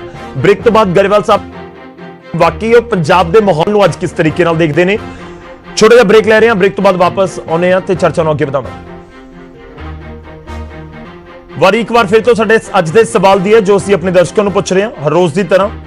ਅੱਜ ਦਾ ਸਵਾਲ, ਕਿਉਂਕਿ ਜਿਸ ਤਰੀਕੇ ਨਾਲ ਘਟਨਾਕ੍ਰਮ ਵਾਪਰਿਆ ਜਾਂ ਫਿਰ ਜਿਸ ਤਰੀਕੇ ਨਾਲ ਬਿਆਨਬਾਜ਼ੀ ਹੋਈ ਹੈ ਪੰਜਾਬ ਦੇ ਸਿਆਸੀ ਆਗੂਆਂ ਦੇ ਵੱਲੋਂ, ਉਸੇ ਮੁੱਦੇ ਉੱਤੇ ਅਸੀਂ ਅੱਜ ਗੱਲਬਾਤ ਕਰ ਰਹੇ ਹਾਂ ਕਿ ਰਾਸ਼ਟਰਪਤੀ ਸ਼ਾਸਨ ਦਾ ਖਦਸ਼ਾ ਜੋ ਜਤਾਇਆ ਜਾ ਰਿਹਾ ਹੈ ਕਿ ਉਹ ਜਾਇਜ਼ ਹੈ। ਤੁਹਾਨੂੰ ਕੀ ਲੱਗਦਾ? ਤੁਸੀਂ ਆਪਣੀ ਰਾਏ ਸਾਡੇ ਤੱਕ ਜ਼ਰੂਰ ਪਹੁੰਚਾਓ।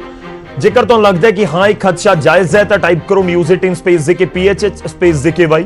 ਜੇਕਰ ਤੁਹਾਨੂੰ ਅਜਿਹਾ ਨਹੀਂ ਲੱਗਦਾ ਤਾਂ ਟਾਈਪ ਕਰੋ News18 ਸਪੇਸ ਦੇ ਕੇ PHH ਸਪੇਸ ਦੇ ਕੇ N। ਤੇ ਇਸ ਨੂੰ ਭੇਜਣਾ ਤੁਸੀਂ 56677 ਦੇ ਉੱਤੇ। ਇਹ ਪੂਰੀ ਅੱਜ ਗੱਲਬਾਤ ਅਸੀਂ ਇਸ ਕਰਕੇ ਵੀ ਕਰ ਰਹੇ ਹਾਂ ਕਿਉਂਕਿ ਬਹੁਤ ਸਾਰੀਆਂ ਚੀਜ਼ਾਂ ਇਕੱਠੇ ਪੰਜਾਬ ਦੇ ਵਿੱਚ ਹੋ ਰਹੀਆਂ ਨੇ। ਇਲੈਕਸ਼ਨਸ ਵੀ ਹੋ ਰਹੇ ਨੇ, ਦੂਜੇ ਪਾਸੇ ਕਿਸਾਨੀ ਸੰਘਰਸ਼ ਵੀ ਜਾਰੀ ਹੈ, ਦਿੱਲੀ ਦਾ ਘਟਨਾਕ੍ਰਮ ਹੈ, ਦਿੱਲੀ ਦੇ ਵਿੱਚ ਦਿੱਲੀ ਪੁਲਿਸ ਦਾ ਐਕਸ਼ਨ ਵੀ ਹੈ। ਸਾਰੀਆਂ ਚੀਜ਼ਾਂ ਨਾਲ ਇੱਕ ਵਾਰੀ ਅਸੀਂ ਦੇਖ ਰਹੇ ਹਾਂ। ਇਸ ਮੁੱਦੇ ਉੱਤੇ ਗੱਲਬਾਤ ਕਰਾਂਗੇ। ਤੁਸੀਂ ਆਪਣੀ ਰਾਏ ਸਾਡੇ ਤੱਕ ਜ਼ਰੂਰ ਪਹੁੰਚਾਓ। ਇੱਕ ਛੋਟੇ ਜਿਹੇ ਬ੍ਰੇਕ ਲਈ ਰੁਕਦੇ ਹਾਂ, ਫੌਰਨ ਵਾਪਸ ਆਵਾਂਗੇ। ਫਿਰ ਤੋਂ ਤੁਹਾਡਾ ਸਵਾਗਤ ਹੈ। ਅੱਜ ਪ੍ਰਾਈਮ ਟਾਈਮ ਦੇ ਵਿੱਚ ਅਸੀਂ ਚਰਚਾ ਕਰ ਰਹੇ ਹਾਂ ਪੰਜਾਬ ਦੇ ਮਾਹੌਲ ਦੀ ਕਿ ਵਾਕਈ ਪੰਜਾਬ ਦਾ ਮਾਹੌਲ ਅਜਿਹਾ ਹੈ ਕਿ ਆਉਣ ਵਾਲੇ ਦਿਨਾਂ ਦੇ ਵਿੱਚ ਇੱਥੇ ਰਾਸ਼ਟਰਪਤੀ ਸ਼ਾਸਨ ਲੱਗ ਸਕਦਾ ਹੈ। ਜੋ ਖਦਸ਼ੇ ਜਤਾਏ ਜਾ ਰਹੇ ਨੇ ਕਿ ਕਿਉਂ ਖਦਸ਼ੇ ਜਤਾਏ ਜਾ ਰਹੇ ਨੇ, ਇਸ ਦੇ ਪਿੱਛੇ ਵਜ੍ਹਾ ਕੀ ਹੈ, ਕਿਉਂ ਲੱਗ ਰਿਹਾ ਹੈ ਬੀਜੇਪੀ ਨੂੰ ਇਸ ਤਰੀਕੇ ਨਾਲ, ਤੇ ਦੂਜੇ ਪਾਸੇ ਕਾਂਗਰਸ ਜਿਹੜੀ ਇਸ ਸਮੇਂ ਕਾਂਗਰਸ ਦੇ ਨੁਮਾਇੰਦੇ ਕਹਿ ਰਹੇ ਨੇ ਬੀਜੇਪੀ ਇਹਨਾਂ ਇਲਜ਼ਾਮਾਂ ਨੂੰ ਸਿਰੇ ਤੋਂ ਨਕਾਰ ਰਹੀ ਹੈ ਕਿ ਅਜਿਹਾ ਕੁਝ ਵੀ ਨਹੀਂ ਹੈ। ਇਸ ਵਿਚਾਲੇ ਸਾਡੇ ਨਾਲ ਮਨਪ੍ਰੀਤ ਸਿੰਘ ਬਣੀ ਸੰਧੂ ਜੀ ਜੁੜ ਚੁੱਕੇ ਨੇ ਕਾਂਗਰਸ ਨੂੰ ਰਿਪਰੈਜ਼ੈਂਟ ਕਰ। ਸਵਾਗਤ ਹੈ ਸੰਧੂ ਸਾਹਿਬ ਤੁਹਾਡਾ। ਸਾਡੇ ਨਾਲ ਹਰਜੀਤ ਗਰੇਵਾਲ ਜੀ ਬੀਜੇਪੀ ਤੋਂ, SS ਢਿੱਲੋਂ ਜੀ ਖੇਤੀਬਾੜੀ ਮਾਹਰ ਸਾਡੇ ਨਾਲ ਲਗਾਤਾਰ ਜੁੜੇ ਹੋਏ ਨੇ। ਸੰਧੂ ਸਾਹਿਬ, ਸ਼ੁਰੂਆਤ ਇਸ ਸੈਗਮੈਂਟ ਦੀ ਮੈਂ ਤੁਹਾਡੇ ਤੋਂ ਹੀ ਕਰਦਾ ਹਾਂ। ਥੋੜਾ ਜਿਹਾ ਜ਼ਰੂਰ ਕਾਂਗਰਸ ਦੇ ਨੁਮਾਇੰਦੇ ਤੁਸੀਂ ਲੇਟ ਜੁੜੇ ਹੋ, ਪਰ ਬਹੁਤ ਸਿੱਧਾ ਜਿਹਾ ਸਵਾਲ ਹੈ ਕਿ ਜਾਖੜ ਸਾਹਿਬ ਕਹਿ ਰਹੇ ਨੇ ਕਿ ਡਿਸਟਰਬ ਸਟੇਟ ਐਲਾਨਣ ਦੀ ਤਿਆਰੀ ਕਰ ਰਹੀ ਹੈ ਬੀਜੇਪੀ। ਕਿਉਂ ਲੱਗ ਰਿਹਾ ਹੈ ਕਾਂਗਰਸ ਨੂੰ? ਇੱਕ ਪਾਸੇ ਅੰਦੋਲਨ ਹੈ, ਇੱਕ ਪਾਸੇ ਪੰਜਾਬ ਦੇ ਵਿੱਚ ਚੋਣਾਂ ਨੇ। ਦੇਖੋ ਜੇ ਮੈਂ ਐਕਚੁਅਲੀ ਜਾਖੜ ਸਾਹਿਬ ਦੀ ਸਟੇਟਮੈਂਟ ਸੁਣੀ ਨਹੀਂ ਹੈਗੀ ਹੈ, ਪਰ ਜੇ ਤੁਸੀਂ ਕਹਿ ਰਹੇ ਹੋ ਜੀ ਤਾਂ ਇਹਦਾ ਮਾਇਨਾ ਤਾਂ ਇੱਕੋ ਹੀ ਨਿਕਲਦਾ ਹੈ ਕਿ ਗਵਰਨਮੈਂਟ ਆਫ ਇੰਡੀਆ ਜਿਹੜੀ ਹੈਗੀ ਹੈ ਉਹ ਆਮ ਲੋਕਾਂ ਦੀ ਆਵਾਜ਼ ਨੂੰ ਦਬਾਉਣਾ ਚਾਹ ਰਹੀ ਹੈ ਇਸ ਟਾਈਮ। ਦੇਖੋ ਅੱਜ ਘੱਟੋ ਘੱਟ 3 ਮਹੀਨੇ ਹੋ ਚੱਲੇ ਨੇ ਕਿਸਾਨ ਅੰਦੋਲਨ ਨੂੰ ਚੱਲਦੇ ਨੂੰ, ਔਰ ਤੁਸੀਂ ਭਲੀ ਭਾਂਤੀ ਦੇਖ ਰਹੇ ਹੋ ਸਰਕਾਰ ਦਾ, ਗਵਰਨਮੈਂਟ ਆਫ ਇੰਡੀਆ ਦਾ ਕੀ ਐਟੀਟਿਊਡ ਹੈਗਾ ਲੋਕਾਂ ਦੇ ਪ੍ਰਤੀ। ਉਹਦੇ 'ਚ ਤਾਂ ਕੋਈ ਪੋਲਿਟਿਕਸ ਇਨਵੋਲਵ ਨਹੀਂ ਹੈਗੀ। ਭੋਲੇ ਭਾਲੇ ਕਿਸਾਨ ਉੱਥੇ ਬੈਠੇ ਨੇ, ਆਪਣੇ ਹੱਕਾਂ ਵਾਸਤੇ ਬੈਠੇ ਨੇ। ਜੇ ਗਵਰਨਮੈਂਟ ਆਫ ਇੰਡੀਆ ਬਸ ਚੱਲੇ ਤਾਂ ਕੁੱਟ-ਕੁੱਟ ਕੇ ਮਾਰ ਦੇਣ ਲੋਕਾਂ ਨੂੰ। ਇਹ ਹਾਲਾਤ ਇਹਨਾਂ ਨੇ ਬਣਾਤੇ ਨੇ ਲੋਕਾਂ ਦੇ ਨਾਲ। ਇਹ ਆਮ ਇਨਸਾਨ ਦੀ, ਗਰੀਬ ਕਿਸਾਨਾਂ ਦੀ ਆਵਾਜ਼ ਸੁਣ ਕੇ ਰਾਜੀ ਨਹੀਂ ਹੈਗੀ ਇਹ ਸਰਕਾਰ। ਇਹ ਡੈਮੋਕ੍ਰੇਸੀ ਨੂੰ ਸਭ ਤਾਂ ਪੰਜਾਬ ਦਾ ਜ਼ਿਕਰ ਹੈ ਨਾ। ਪੰਜਾਬ ਤਾਂ ਤੁਹਾਡੀ ਸਰਕਾਰ ਹੈ, ਕਾਨੂੰਨ ਵਿਵਸਥਾ ਤੁਹਾਡੇ ਹੱਥ ਦੇ ਵਿੱਚ, ਪੁਲਿਸ ਜਿਹੜੀ ਰਿਪੋਰਟਿੰਗ ਹੈ ਉਹ ਸਰਕਾਰ ਨੂੰ ਹੈ, ਪੰਜਾਬ ਸਰਕਾਰ ਨੂੰ ਰਿਪੋਰਟਿੰਗ ਹੈ। ਤੁਹਾਨੂੰ ਲੱਗਦਾ ਹੈ ਕਿ ਕੇਂਦਰ ਦਾ ਉਸ ਦੇ ਵਿੱਚ ਵੀ ਕੋਈ ਰੋਲ ਹੈ? ਦੇਖੋ ਲਾਅ ਐਂਡ ਆਰਡਰ ਦੀ ਸਥਿਤੀ ਕੋਈ ਵਿਗੜਨ ਨਹੀਂ ਦਿੱਤੀ ਜਾਊਗੀ। ਸੀਐਮ ਸਾਹਿਬ ਦੀ ਗ੍ਰਿਪ ਬਹੁਤ ਟਾਈਟ ਹੈਗੀ ਹੈ, ਔਰ ਪੰਜਾਬ ਪੁਲਿਸ, ਸਾਡੀ ਪੰਜਾਬ ਪੁਲਿਸ ਬਹੁਤ ਅੱਛੀ ਹੈਗੀ ਹੈ। ਸਾਡੀ ਪੰਜਾਬ ਪੁਲਿਸ ਅਕਾਲੀ ਭਾਜਪਾ ਦੇ ਵਾਂਗੂ ਅਣਪਛਾਤੀ ਪੁਲਿਸ ਨਹੀਂ ਹੈਗੀ ਜੀ। ਪੁਲਿਸ ਪੂਰੀ ਪਛਾਣ ਵਾਲੀ ਪੁਲਿਸ ਹੈਗੀ ਹੈ ਔਰ ਬੜੀ ਅੱਛੀ ਪੁਲਿਸ ਹੈ। ਲਾਅ ਐਂਡ ਆਰਡਰ ਦੀ ਕੋਈ ਪ੍ਰੋਬਲਮ ਨਹੀਂ ਹੈਗੀ। Law and order the problem ਕੱਲ ਵੀ ਜਿਵੇਂ ਕੋਈ ਕ੍ਰੀਏਟ ਕਰਨ ਦੀ ਕੋਸ਼ਿਸ਼ ਕੀਤੀ ਥੋੜੀ ਜੀ, ਉਹ ਵੀ ਕਿਹਨਾਂ ਨੇ ਕੀਤੀ ਉਹ ਵੀ ਸਾਹਮਣੇ ਆ ਜਾਊਗਾ। ਉਹ ਸਥਿਤੀ ਨਹੀਂ ਹੈਗੀ। ਲਾਅ ਐਂਡ ਆਰਡਰ ਦੀ ਸਥਿਤੀ ਪੰਜਾਬ 'ਚ ਖਰਾਬ ਨਹੀਂ ਹੈਗੀ, ਲੇਕਿਨ ਜਿਹੜੀ ਦਿੱਲੀ ਗਵਰਨਮੈਂਟ ਦੀ ਕੋਈ ਸਾਜ਼ਿਸ਼ ਹੈ ਜਾਂ ਮਨਸ਼ਾ ਹੈ ਉਹ ਇਹ ਹੈ ਕਿ ਕਿਸੇ ਤਰੀਕੇ ਹਾਲਾਤ ਖਰਾਬ ਕੀਤੇ ਜਾਣ ਔਰ ਬੇਕਾਬੂ ਹੋ ਜਾਣ ਤੇ ਇਹਨਾਂ ਨੂੰ ਬਹਾਨਾ ਮਿਲੇ ਕਿ ਅਸੀਂ ਇੱਥੇ ਪ੍ਰੈਜ਼ੀਡੈਂਟ ਰੂਲ ਲਗਾ ਦਈਏ। ਇਹ ਉਹਨਾਂ ਦੀ ਬੜੀ ਮਨਸ਼ਾ ਹੈਗੀ, ਕਿਉਂਕਿ ਬੀਜੇਪੀ ਦੀ ਸਥਿਤੀ ਪੰਜਾਬ ਦੇ ਵਿੱਚ ਬਹੁਤ ਖਰਾਬ ਹੈ ਔਰ ਜਿਹੜੀ ਇਹਨਾਂ ਦਾ ਈਗੋਇਸਟਿਕ ਐਟੀਟਿਊਡ ਹੈਗਾ ਔਰ ਡਿਕਟੇਟੋਰੀਅਲ ਬਿਹੇਵੀਅਰ ਹੈ ਗਵਰਨਮੈਂਟ ਆਫ ਇੰਡੀਆ ਦਾ, ਉਹ ਭਲੀ ਭਾਂਤੀ ਸਾਰਿਆਂ ਦੇ ਸਾਹਮਣੇ ਹੈਗਾ। ਇਹ ਕਿਸਾਨ ਆਮ ਕਿਸਾਨ ਦੀ ਨਹੀਂ ਸੁਣ ਰਹੇ ਜੀ। ਇਹ ਪੂਰੇ ਕੀ ਨਹੀਂ ਸੁਣ। ਚਲੋ ਮੈਂ ਤੁਹਾਡੇ ਕੋਲ ਵਾਪਸ ਆਉਣਾ। ਗਰੇਵਾਲ ਸਾਹਿਬ, ਸੁਣਿਆ ਹੋਣਾ ਤੁਸੀਂ ਕਾਂਗਰਸ ਦੇ ਨੁਮਾਇੰਦੇ ਕੀ ਕਹਿ ਰਹੇ ਨੇ। ਉਹ ਸਿੱਧਾ ਇਲਜ਼ਾਮ ਲਗਾ ਰਹੇ ਨੇ ਕਿ ਕਾਂਗਰਸ ਦੀ ਸਰਕਾਰ ਪੰਜਾਬ 'ਚ ਹੈ ਤੇ ਅਸੀਂ ਵਿਵਸਥਾ ਬਣਾ ਰਹੇ ਹਾਂ, ਪਰ ਦੂਜੇ ਪਾਸੇ ਕੇਂਦਰ ਦੀ ਸਰਕਾਰ ਨਹੀਂ ਚਾਹੁੰਦੀ। ਉਹ ਚਾਹੁੰਦੀ ਹੈ ਕਿ ਮਾਹੌਲ ਖਰਾਬ ਹੋਵੇ ਕਿਉਂਕਿ ਬੀਜੇਪੀ ਸਟਰੋਂਗ ਨਹੀਂ ਹੈ ਪੰਜਾਬ 'ਚ। ਪਾਰਟੀਆਂ ਸਟਰੋਂਗ ਕਰਨ ਲਈ ਕਦੇ ਮਾਹੌਲ ਖਰਾਬ ਕੀਤੇ ਜਾਂਦੇ ਆ ਜਾਂ ਮਾਹੌਲ ਸੁਧਾਰੇ ਜਾਂਦੇ ਆ। ਇਹ ਤਾਂ law and order state government ਦੇ ਕੋਲ ਆ। ਸਟੇਟ ਸਪਾਂਸਰਡ ਸਾਰੇ ਕੰਮ ਹੋ ਰਹੇ ਆ। ਕੱਲ ਸਰਦਾਰ ਸੁਖਬੀਰ ਸਿੰਘ ਬਾਦਲ ਤੇ ਵੀ ਹਮਲਾ ਹੋਇਆ। ਪਹਿਲਾਂ ਅਕਾਲੀ ਜਿਹੜੇ ਸਾਡੇ ਭਾਰਤੀ ਜਨਤਾ ਪਾਰਟੀ ਦੇ ਵਰਕਰ ਨੇ ਉਹਨਾਂ ਦੇ ਘਰਾਂ ਦੇ 90 ਦਿਨਾਂ ਤੋਂ ਲੋਕ ਬਾਹਰ ਬਿਠਾਏ ਹੋਏ ਆ। ਉਹਨਾਂ ਨੂੰ ਧਮਕੀਆਂ ਦਿੱਤੀਆਂ ਜਾਂਦੀਆਂ ਨੇ, ਚੁਣਾਵ 'ਚ ਨਾ ਖੜੇ ਹੋਵੋ, ਆ ਨਾ ਹੋਵੋ, ਨਿਰਪੱਖ ਚੁਣਾਵ ਵੀ ਨਹੀਂ ਹੋ ਰਹੇ। ਉਹ ਤਾਂ ਗੱਲ ਅਲੱਗ ਆ। ਮੈਂ ਢਿੱਲੋਂ ਸਾਹਿਬ ਜਿਹੜੇ ਆ ਸਾਡੇ ਬਹੁਤ ਹੀ ਵਿਦਵਾਨ ਨੇ, ਉਹਨਾਂ ਦੀ ਗੱਲ ਦਾ ਜਵਾਬ ਜ਼ਰੂਰ ਦੇਣਾ ਚਾਹੂੰਗਾ। ਉਹਨਾਂ ਨੇ ਕਿਹਾ ਕਿ ਹਰ ਸਟੇਟ ਨੂੰ ਇਹ ਇੰਡੀਪੈਂਡੈਂਸ ਹੋਣੀ ਚਾਹੀਦੀ ਹੈ ਕਿ ਉਹ ਕਾਨੂੰਨ ਲਾਗੂ ਕਰੇ ਜਾਂ ਨਾ ਕਰੇ। ਇਹ ਅਸੀਂ ਇਹਨਾਂ ਨੂੰ ਆਫਰ ਦਿੱਤੀ ਸੀ ਕਿ ਬਈ ਮਾਡਲ ਐਕਟ ਦੇ ਦਿੰਨੇ ਆ ਕਿ ਕਿਸੇ ਵੀ ਸਟੇਟ ਦੀ ਮਰਜ਼ੀ ਆ ਉਹਦੇ ਚ ਅਮੈਂਡਮੈਂਟ ਕਰਕੇ ਲਾਗੂ ਕਰ ਲੈ, ਉਹਨੂੰ ਐਜ਼ ਇਟ ਇਜ਼ ਕਰ ਲੈ, ਉਹਨੂੰ ਨਾ ਕਰੇ। ਠੀਕ ਹੈ, ਤੇ ਇਹ ਵੀ ਆਫਰ ਦੇ ਚੁੱਕੇ ਆ, ਉਸ ਨੂੰ ਵੀ ਇਹਨਾਂ ਨੇ ਠੁਕਰਾ ਦਿੱਤਾ ਕਿਉਂਕਿ ਜਿਹੜੇ ਕਮਿਊਨਿਸਟ ਨੇ, ਜਿਹੜੇ ਇਹ ਮਾਓਵਾਦੀ ਨੇ, ਇਹ ਇਸ ਅੰਦੋਲਨ ਨੂੰ ਖਤਮ ਨਹੀਂ ਕਰਨਾ ਚਾਹੁੰਦੇ। ਤੇ ਮੈਂ ਢਿੱਲੋਂ ਸਾਹਿਬ ਨੂੰ ਵੀ ਅਪੀਲ ਕਰਦਾ ਕਿ ਵੀ ਤੁਸੀਂ ਕਰ ਲਓ ਗੱਲ, ਜੇ ਕਰਦੇ ਹੁਣ ਤਾਂ ਇਹ ਵੀ ਕਰਵਾ ਦਿੰਦੇ, ਇੱਥੇ ਵੀ ਵਿਚਾਰ ਹੋ ਜਾਊਗਾ ਤੇ ਉਹ ਕੋਈ ਨਵੀਂ ਪ੍ਰਪੋਜ਼ਲ ਦੇਣ ਤਾਂ ਉਹਦਾ ਹੱਲ ਹੋ ਜਾਊਗਾ। ਤੇ ਨਾ ਉਹਨਾਂ ਕੋਲ ਪ੍ਰਪੋਜ਼ਲ ਆ, ਨਾ ਉਹ ਡਿਸਕਸ਼ਨ ਕਰਨਾ ਚਾਹੁੰਦੇ ਆ, ਉੱਥੇ ਤਖਤੀਆਂ ਲੈ ਕੇ ਬੈਠ ਜਾਂਦੇ ਆ, ਜਿੱਤਾਂਗੇ ਜਾਂ ਮਰਾਂਗੇ, ਜਿੱਤਾਂਗੇ ਜਾਂ ਮਰਾਂਗੇ। ਕੁਝ ਹਿੰਦੁਸਤਾਨ ਪਾਕਿਸਤਾਨ ਦਾ ਯੁੱਧ ਹੋ ਰਿਹਾ, ਗੱਲਬਾਤ ਚੱਲ ਰਹੀ ਹੈ ਕਿਸਾਨ ਨਾਲ, ਤੇ ਦੇਸ਼ ਦਾ ਕਿਸਾਨ ਜਿਹੜਾ ਸਾਧਾਰਨ ਕਿਸਾਨ ਆ ਕੇ ਸੜਕਾਂ ਤੇ ਬੈਠੇ ਹੋਏ ਆ। ਇਹ ਜਿਹੜੇ ਲੀਡਰ ਨੇ, ਇਹ ਪੋਲੀਟੀਕਲ ਬੰਦੇ ਨੇ, ਇਹ ਖਰਾਬ ਕਰ ਰਹੇ ਆ ਸਾਰੇ ਅੰਦੋਲਨ ਨੂੰ। ਇਹ ਮੈਂ ਇਹਨਾਂ ਨੂੰ ਅਪੀਲ ਕਰਦਾ। ਠੀਕ ਹੈ, ਚਲੋ ਤੁਸੀਂ ਬਾਰ-ਬਾਰ ਇਹ ਜ਼ਿਕਰ ਕਰ ਰਹੇ ਹੋ ਕਿ ਜਿਹੜੇ ਕਿਸਾਨ ਆਗੂ ਨੇ ਉਹਨਾਂ ਦੇ ਉੱਤੇ ਉਂਗਲ ਹੈ। ਬਣੀ ਜੀ ਕੁਝ ਕਹਿਣਾ ਚਾਹ ਰਹੇ ਨੇ? ਮੈਂ ਢਿੱਲੋਂ ਸਾਹਿਬ ਉਸ ਤੋਂ ਬਾਅਦ ਆਣਾ ਤੁਹਾਡੇ ਕੋਲ। ਸੰਧੂ ਸਾਹਿਬ। ਗੌਰਵ ਜੀ, ਮੈਂ ਗਰੇਵਾਲ ਸਾਹਿਬ ਦੀ ਰਿਸਪੈਕਟ ਕਰਦਾ ਸੀ ਵੀ ਗਰੇਵਾਲ ਸਾਹਿਬ ਥੋੜੇ ਜਿਹੇ ਸਮਝਦਾਰੀ ਨਾਲ ਗੱਲ ਕਰਦੇ ਨੇ ਜਾਂ ਕਰਨਗੇ। ਇਹਨਾਂ ਨੂੰ, ਮੈਨੂੰ ਇਹ ਨਹੀਂ ਸਮਝ ਆਉਂਦਾ ਵੀ ਇਹ ਭਾਜਪਾ ਵਾਲਿਆਂ ਨੂੰ ਔਰ ਆਰਐਸਐਸ ਵਾਲਿਆਂ ਨੂੰ ਐ ਕਿ ਲੱਗਦਾ ਵੀ ਇਹੀ ਦੁੱਧ ਦੇ ਧੋਤੇ ਨੇ, ਬਾਕੀ ਤਾਂ ਦੁਨੀਆ ਸਾਰੀ ਗੰਦੀ ਹੋਈ ਫਿਰਦੀ ਹੈ, ਇੱਕ ਇਹੀ ਚੰਗੇ ਨੇ। ਇਹ ਕਿਸੇ ਦੀ ਗੱਲ ਸੁਣ ਕੇ ਹੀ ਨਹੀਂ ਰਾਜੀ ਹੈਗੇ। ਐਡੀ ਕਿਹੜੀ ਗੱਲ, ਕਿਹੜਾ ਤੂਫਾਨ ਆ ਗਿਆ ਸੀਗਾ ਵੀ ਕਰੋਨਾ ਦੇ ਦੌਰਾਨ ਇਹਨਾਂ ਨੂੰ ਇੱਕ ਚੋਰ ਮੋਰੀ ਰਾਹੀਂ ਇੱਕ ਆਰਡੀਨੈਂਸ ਲਿਆਉਣੇ ਪਏ। ਕੀ ਹੋ ਗਿਆ ਸੀਗਾ? ਮੈਂ ਦੱਸਦਾ ਦੇਣ ਵੀ ਕਿਹੜੀ ਧਰਤੀ ਫਟ ਗਈ ਸੀ। ਲੱਗਦਾ ਕਿ ਆਪਾਂ ਅੱਗੇ ਵਧੀਏ?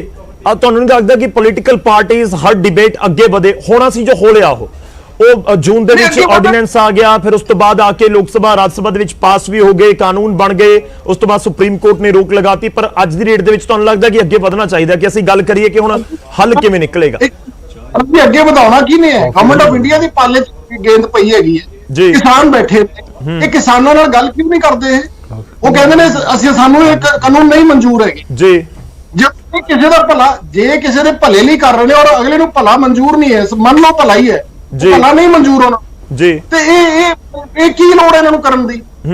ਅਗਲੇ ਦੀ ਮੰਨ ਲੈਣ। ਠੀਕ ਹੈ ਢਿੱਲੋਂ ਸਾਹਿਬ, ਜੋ ਮੈਂ ਤੁਹਾਡਾ ਰਿਐਕਸ਼ਨ ਜ਼ਰੂਰ ਲੈਣਾ ਚਾਹੂੰਗਾ। ਮੈਂ ਆਣਾ ਸੰਧੂ ਸਾਹਿਬ ਤੁਹਾਡੇ ਕੋਲ ਵਾਪਸ। ਤੁਸੀਂ ਵੈਲਿਡ ਪੁਆਇੰਟ ਚੁੱਕ ਰਹੇ ਹੋ ਕਿ ਵਾਕਈ ਗੱਲਬਾਤ ਤਾਂ ਹੋਣੀ ਚਾਹੀਦੀ ਹੈ। ਹੁਣ ਤਾਂ ਗੱਲਬਾਤ ਦਾ ਵੀ ਡੈਡਲੌਕ ਬਣਿਆ ਹੋਇਆ। ਸੰਧੂ ਸਾਹਿਬ ਦੋਵੇਂ ਕਹਿ ਰਹੇ ਨੇ ਕਿ ਪਹਿਲ ਤੁਸੀਂ ਕਰੋ, ਪਹਿਲ ਤੁਸੀਂ ਕਰੋ।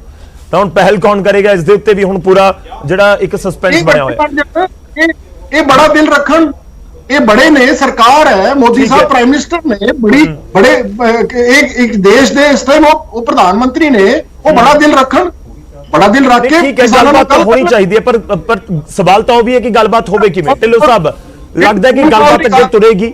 ਜਿਹੜਾ ਨਵਾਂ ਪ੍ਰਪੋਜ਼ਲ ਵਾਲਾ ਜ਼ਿਕਰ ਕੀਤਾ ਜਾ ਰਿਹਾ, ਦੇਖੋ ਆਪਾਂ ਪੂਰੇ ਮਾਹੌਲ ਦੇ ਉੱਤੇ ਗੱਲਬਾਤ ਕਰ ਰਹੇ ਹਾਂ, ਪਰ ਮਾਹੌਲ ਕਿਸਾਨੀ ਅੰਦੋਲਨ ਦੇ ਨਾਲ ਵੀ ਜੁੜਿਆ ਹੋਇਆ। ਇਹ ਸਾਰੇ ਅਸੀਂ ਜਾਣਦੇ ਹਾਂ ਕਿ ਜੇਕਰ ਬਿਲਕੁਲ ਸਹੀ ਤਰੀਕੇ ਨਾਲ ਕਾਨੂੰਨਾਂ ਦੇ ਉੱਤੇ ਦੋਵੇਂ ਧਿਰਾਂ ਰਾਜ਼ੀ ਹੋ ਜਾਣ, ਕੇਂਦਰ ਦੀ ਸਰਕਾਰ ਵੀ ਤੇ ਕਿਸਾਨ ਵੀ, ਤਾਂ ਮਾਹੌਲ ਆਪਣੇ ਆਪ ਸਭ ਕੁਝ ਆਲ ਇਜ਼ ਵੈਲ ਹੈ।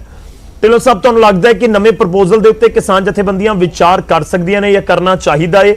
ਮੈਂ ਇੱਕ ਹੋਰ ਵੀ ਸਵਾਲ ਕਰ ਰਿਹਾ ਕਿ ਸਰ, ਜਿਹੜੇ ਵੱਡੇ ਐਗਰੀਕਲਚਰ ਐਕਸਪਰਟਸ ਨੇ, ਜਿਨ੍ਹਾਂ ਦੀ ਕਿਸਾਨ ਗੱਲ ਬਹੁਤ ਧਿਆਨ ਨਾਲ ਸੁਣਦੇ ਨੇ, ਮੰਨਦੇ ਨੇ, ਤੁਹਾਨੂੰ ਨਹੀਂ ਲੱਗਦਾ ਕਿ ਅੱਜ ਉਹਨਾਂ ਨੂੰ ਵੀ ਸਾਹਮਣੇ ਆਉਣ ਦੀ ਜ਼ਰੂਰਤ ਹੈ ਕਿ ਉਹ ਵੀ ਇੱਕ ਕਮੇਟੀ ਬਣਾਉਣ? ਇਨਫੈਕਟ ਤੁਸੀਂ ਵੀ ਉਸ ਦੇ ਵਿੱਚ ਸ਼ਾਮਲ ਹੋ ਕਿ ਇੱਕ 5 ਮੈਂਬਰੀ 10 ਮੈਂਬਰੀ ਕਮੇਟੀ ਬਣਾਓ, ਤੁਸੀਂ ਗੱਲ ਕਰੋ ਕਿ ਹਾਂ ਬਾਕੀ ਸਮਝਣ ਦੀ ਕੋਸ਼ਿਸ਼ ਕੀਤੀ ਜਾਵੇ ਕਿਸਾਨਾਂ ਨੂੰ ਕਿ ਉਹ ਕਿਸ ਸਟੇਜ ਦੇ ਉੱਤੇ ਖੜੇ ਨੇ, ਚਾਹੁੰਦੇ ਕੀ ਨੇ। ਗੌਰਵ ਜੀ, ਕਿਸਾਨਾਂ ਦੀ ਗੱਲ ਇਹ ਸੁਣਨ ਤਾਂ ਸਹੀ। ਇਹ ਕਿਸਾਨ ਕਹਿੰਦੇ ਨੇ ਅਸੀਂ ਤਾਂ ਕਿਸਾਨਾਂ ਦੇ ਪਿੱਛੇ ਖੜੇ ਆ, ਇਹ ਕਿਸਾਨਾਂ ਦੀ ਸੁਣ ਲੈਣ। ਜੇ ਅਸੀਂ ਅੱਗੇ ਆਉਣੇ ਮੈਂ ਸੰਧੂ ਸਾਹਿਬ ਤੁਹਾਡੇ ਕੋਲ ਆਉਣਾ, ਮੈਂ ਢਿੱਲੋਂ ਸਾਹਿਬ ਦਾ ਇੱਕ ਰਿਐਕਸ਼ਨ ਲੈਣਾ ਜੀ। ਮੈਂ ਸੰਧੂ ਸਾਹਿਬ ਤੁਹਾਡੇ ਕੋਲ ਆਉਣਾ ਵਾਪਸ। ਢਿੱਲੋਂ ਜੀ, ਡਾਕਟਰ ਸਾਹਿਬ। ਗੌਰਵ ਜੀ, ਪਹਿਲੋਂ ਤਾਂ ਮੈਂ ਗਰੇਵਾਲ ਸਾਹਿਬ ਨੇ ਜਿਹੜੀ ਗੱਲ ਮੇਰੇ ਬਿਆਨ ਦੇ ਹਿਸਾਬ ਨਾਲ ਕੀਤੀ ਹੈ, ਮੈਂ ਇਹ ਨਹੀਂ ਸੀ ਕਿਹਾ ਕਿ ਕਾਨੂੰਨ ਲਾਗੂ ਰਹਿਣ ਤੇ ਸਟੇਟ ਆਪਣੀ ਮਰਜ਼ੀ ਨਾਲ ਲਾਗੂ ਕਰ ਲੈਣ। ਮੈਂ ਕਿਹਾ ਸੀਗਾ ਕਿ ਸਟੇਟ ਸਬਜੈਕਟ ਆ, ਸੈਂਟਰ ਨੂੰ ਇਹਦੇ ਵਿੱਚ ਨਹੀਂ ਇੰਟਰਫੇਅਰ ਕਰਨਾ ਚਾਹੀਦਾ। ਇਹ ਵਾਪਸ ਲੈ ਕੇ ਲੈਟ ਦ ਸਟੇਟਸ ਡਿਸਾਈਡ ਕਿ ਜਿਹੜੀ ਸਟੇਟ ਨੂੰ ਚਾਹੀਦਾ ਉਹ ਆਪਣੇ ਹਿਸਾਬ ਨਾਲ ਕਾਨੂੰਨ ਦੇ ਵਿੱਚ ਅਮੈਂਡਮੈਂਟ ਕਰ ਲੇ, APMC ਐਕਟ ਦੇ ਵਿੱਚ, ਜਿਸ ਤਰ੍ਹਾਂ ਆਲਰੇਡੀ ਪੰਜਾਬ ਦੇ ਵਿੱਚ ਕੀਤੀ ਅਸੀਂ। ਤੇ ਸੋ ਇਸ ਕਰਕੇ ਜਿਹੜੀ ਹੈ ਇਹ ਮਤਲਬ ਮੇਰਾ ਤੇ ਫੈਡਰਲਿਜ਼ਮ ਵਾਲੇ ਪਾਰਟ ਦੇ ਵਿੱਚ ਮੈਂ ਬੜੇ ਮਤਲਬ ਕਨਸਟੀਟਿਊਸ਼ਨ ਨੂੰ ਧਿਆਨ ਦੇ ਵਿੱਚ ਰੱਖ ਕੇ ਗੱਲ ਕਰ ਰਿਹਾ ਸੀਗਾ। ਅੱਛਾ, ਦੂਸਰੀ ਜਿਹੜੀ ਗੱਲ ਤੁਸੀਂ ਪੁੱਛ ਰਹੇ ਹੋ ਕਿ ਪਿਛਲੇ ਸਮੇਂ ਦੇ ਵਿੱਚ ਗੌਰਵ ਜੀ, ਜਦੋਂ ਦੇ ਆਰਡੀਨੈਂਸ ਜਾਰੀ ਹੋਏ, ਫਿਰ ਬਿੱਲ ਬਣੇ, ਬਹੁਤ ਜ਼ਿਆਦਾ ਲਿਟਰੇਚਰ ਜਿਹੜਾ ਆ ਇਕਨੋਮਿਸਟ ਜਾਂ ਜਿਹੜੇ ਐਗਰੀਕਲਚਰ ਨਾਲ ਜੁੜੇ ਨੇ ਲੋਕਾਂ ਨੇ ਲਿਖਿਆ ਹੈ, ਔਰ ਮਤਲਬ ਉਹਦੇ ਵਿੱਚ ਇਹ ਕਿਉਂ ਕਾਨੂੰਨ ਜਿਹੜੇ ਆ ਲਾਗੂ ਨਹੀਂ ਹੋਣੇ ਚਾਹੀਦੇ ਉਹਦੇ ਬਾਰੇ ਬਹੁਤ ਅੱਛੀ ਤਰੀਕੇ ਦੇ ਨਾਲ ਪੁਆਇੰਟ ਬਾਏ ਪੁਆਇੰਟ ਡਿਸਕਸ਼ਨ ਹੋਈ ਹੈ। ਔਰ ਮੈਂ ਸਮਝਦਾ ਕਿ ਕਿਸਾਨ ਯੂਨੀਅਨ ਦੇ ਲੀਡਰਸ ਵੀ ਡੈਫੀਨਿਟਲੀ ਜਿਹੜੇ ਜਿੱਥੇ ਜਿਹਨੂੰ ਕਿਸੇ ਨੂੰ ਉਹ ਠੀਕ ਸਮਝਦੇ ਉਹਨਾਂ ਨਾਲ ਡਿਸਕਸ਼ਨ ਜ਼ਰੂਰ ਕਰਦੇ ਹੋਣਗੇ ਔਰ ਬੜੇ ਸੈਮੀਨਾਰਸ ਹੋ ਰਹੇ ਨੇ, ਲੋਕ ਡਿਸਕਸ਼ਨਸ ਕਰ ਰਹੇ ਨੇ ਔਰ ਇਹਨਾਂ ਡਿਸਕਸ਼ਨਸ ਦੇ ਵਿੱਚੋਂ ਇਹ ਨਿਕਲਦਾ ਹੈ ਕਿ ਸਰਕਾਰ ਜਿਹੜੀ ਹੈ ਇਹਨੂੰ ਆਪਣਾ ਪ੍ਰੈਸਟੀਜ ਇਸ਼ੂ ਨਹੀਂ ਬਣਾਉਣਾ ਚਾਹੀਦਾ, ਇਹਨੂੰ ਆਪਣਾ ਵਿਡਰੋ ਕਰਨਾ ਚਾਹੀਦਾ ਔਰ ਸਟੇਟਾਂ ਨੂੰ ਆਪਣੇ ਹਿਸਾਬ ਦੇ ਨਾਲ ਜਿਸ ਤਰ੍ਹਾਂ ਦੀ ਚੀਜ਼ ਕਰਨੀ ਚਾਹੁੰਦੇ ਕਰ ਲੈਣ। ਜਿਸ ਤਰ੍ਹਾਂ ਬਿਹਾਰ ਦੇ ਵਿੱਚ AFMC ਐਕਟ 2016 ਦੇ ਵਿੱਚ ਉਹਨਾਂ ਨੇ ਵਿਡਰੋ ਕਰ ਲਿਆ ਤੇ ਉੱਥੇ ਬਹੁਤ ਮਤਲਬ ਜਿਸ ਤਰ੍ਹਾਂ ਤਰੀਕੇ ਦੇ ਹਾਲਾਤ ਉੱਥੇ ਹੈਗੇ ਨੇ ਉਹ ਸਭ ਨੂੰ ਪਤਾ ਹੈ। ਸੋ ਇਸ ਕਰਕੇ ਇਹ ਡੈਫੀਨਿਟਲੀ ਤੁਹਾਡਾ ਮੈਂ ਐਗਰੀ ਕਰਦਾ ਹਾਂ ਕਿ ਤੁਰੇਗੀ ਉਸ ਨੂੰ ਲੈ ਕੇ ਵੀ ਹੁਣ ਸਵਾਲ ਹੈ ਕਿ ਗੱਲਬਾਤ ਕਿਵੇਂ ਤੁਰੇਗੀ। ਸਰਕਾਰ ਕਹਿੰਦੀ ਅਸੀਂ ਗੱਲਬਾਤ ਨੂੰ ਤਿਆਰ ਹਾਂ, ਕਿਸਾਨ ਕਹਿੰਦੇ ਨੇ ਅਸੀਂ ਗੱਲਬਾਤ ਨੂੰ ਤਿਆਰ ਹਾਂ, ਪਹਿਲ ਹਾਂ ਬਿਲਕੁਲ ਇਹ ਕਿਸਾਨਾਂ ਨੂੰ ਕੋਈ ਪ੍ਰਪੋਜ਼ਲ ਬਣਾ ਕੇ ਭੇਜ ਦੇਣਾ ਚਾਹੀਦਾ ਕਿ ਲਓ ਅਸੀਂ ਕਰਤੀ ਸ਼ੁਰੂਆਤ। ਗੌਰਵ ਦੇਖੋ ਗੱਲਬਾਤ ਤੇ ਜਿਹੜੀ ਹੈ ਇਸ ਪੁਆਇੰਟ ਦੇ ਉੱਤੇ ਹੈ ਕਿ ਕਿਸਾਨ ਤਾਂ ਇਹ ਕਹਿ ਰਹੇ ਆ ਕਿ ਅਸੀਂ ਇਹ ਵਿਡਰੋ ਕਰਵਾਉਣੇ ਆ ਕਿਉਂਕਿ ਇਹ ਹੱਕ 'ਚ ਨਹੀਂ ਹੈ, ਇਸ ਕਰਕੇ ਵਿਡਰੋ ਕੀਤੇ ਜਾਣ। ਤੇ ਜਿਹੜੀ ਹੁਣੇ ਗਰੇਵਾਲ ਸਾਹਿਬ ਨੇ ਗੱਲ ਕਹੀ ਹੈ ਕਿ ਕਮਰਾ ਸਾਰਾ ਖਾਲੀ ਕਰਤਾ ਹੈ ਪਰ ਅਸੀਂ ਚਾਹੁੰਦੇ ਕਮਰਾ ਰਹਿ ਜੇ, ਉਹ ਕਿਸਾਨ ਆਗੂ ਇਹ ਕਹਿੰਦੇ ਕਿ ਪਤਾ ਨਹੀਂ ਕੱਲ ਨੂੰ ਕਮਰੇ 'ਚ ਫੇਰ ਇਹਨਾਂ ਕੀ ਪਾ ਦੇਣਾ, ਇਸ ਕਰਕੇ ਉਹ ਕਮਰਾ ਹੀ ਢਾਹ ਦਿਓ। ਤੇ ਮੈਂ ਸਮਝਦਾ ਆਪਾਂ ਇਹ ਸਾਰੇ ਚੱਕਰ 'ਚ ਕਿਉਂ ਪੈਣਾ ਹੈ। ਕਿਸਾਨ ਵੀ ਜਿਹੜੇ ਉਹ ਹਿੰਦੁਸਤਾਨ ਦੇ ਇੰਡੀਆ ਦੇ ਕਿਸਾਨ ਨੇ, ਇਹ ਗਵਰਨਮੈਂਟ ਵੀ ਇੰਡੀਆ ਦੀ ਹੈ, ਡੈਮੋਕ੍ਰੇਸੀ ਸਰਕਾਰਾਂ ਜਿਹੜੀਆਂ ਲੋਕਾਂ ਦੁਆਰਾ ਚੁਣੀਆਂ ਜਾਂਦੀਆਂ ਲੋਕਾਂ ਵਾਸਤੇ ਹੁੰਦੀਆਂ। ਸੋ ਇਸ ਕਰਕੇ ਜੋ ਲੋਕ ਚਾਹੁੰਦੇ ਨਹੀਂ ਹੈ ਤੇ ਐਜੀਟੇਸ਼ਨ ਜਿਹੜਾ ਵਾ ਇਹਨੂੰ ਧਿਆਨ 'ਚ ਰੱਖ ਕੇ ਮੈਂ ਸਮਝਦਾ ਵਾ ਸਰਕਾਰ ਨੂੰ ਵੱਡਾਪਨ ਵਿਖਾਉਣਾ ਚਾਹੀਦਾ ਔਰ ਇਹ ਉਹਨਾਂ ਦੇ ਆਪਣੇ ਲੋਕ ਨੇ, ਉਹਨਾਂ ਲੋਕਾਂ ਬਾਰੇ ਸੋਚਣਾ ਚਾਹੀਦਾ। ਬਿਲਕੁਲ ਲਾਜ਼ਮੀ ਤੌਰ ਤੇ ਲੋਕ ਤਾਂ ਆਪਣੇ ਹੀ ਨੇ, ਚਾਹੇ ਯੂਪੀ ਦੇ ਹੋਣ, ਪੰਜਾਬ ਦੇ ਹੋਣ, ਹਰਿਆਣਾ ਦੇ ਹੋਣ, ਜਿਹੜੇ ਦਿੱਲੀ ਬਾਰਡਰਾਂ ਦੇ ਉੱਤੇ ਬੈਠੇ ਨੇ। ਸੰਧੂ ਸਾਹਿਬ ਕੁਝ ਕਹਿਣਾ ਚਾਹੁੰਦੇ ਨੇ ਉਸ ਤੋਂ ਬਾਅਦ ਰਿਐਕਸ਼ਨ ਲੈਣੇ ਇਸ ਵੇਲੇ ਪੰਜਾਬ ਦਾ ਐਜੀਟੇਸ਼ਨ ਨਹੀਂ ਹੈ। ਜਿਹੜੀ ਗੱਲ ਗਰੇਵਾਲ ਸਾਹਿਬ ਨੇ ਕੀਤੀ ਕਿ ਲੀਡਰ ਇਹ ਪੰਜਾਬ ਦਾ ਐਜੀਟੇਸ਼ਨ ਨਹੀਂ ਹੈ, ਉਹ ਉੱਥੇ ਯੂਪੀ ਦੇ ਵੀ ਨੇ ਜਿਹੜੇ ਟਕੈਤ ਸਾਹਿਬ ਨੇ ਉਹ ਤੇ ਕਾਮਰੇਡ ਹੈ ਨਹੀਂ, ਰਾਜੇਵਾਲਾ ਕਾਮਰੇਡ ਨਹੀਂ ਹੈ, ਇਹ ਵੀ ਇਕੱਲਾ ਵੀ ਕਹੀ ਜਾਣਾ ਕਿਉਂਕਿ ਯੂਨੀਅਨਸ ਦੇ ਵਿੱਚ ਹਮੇਸ਼ਾ ਹੀ ਲੈਫਟ ਰਾਈਟ ਹਰ ਤਰ੍ਹਾਂ ਦੇ ਬੰਦੇ ਹੁੰਦੇ ਆ।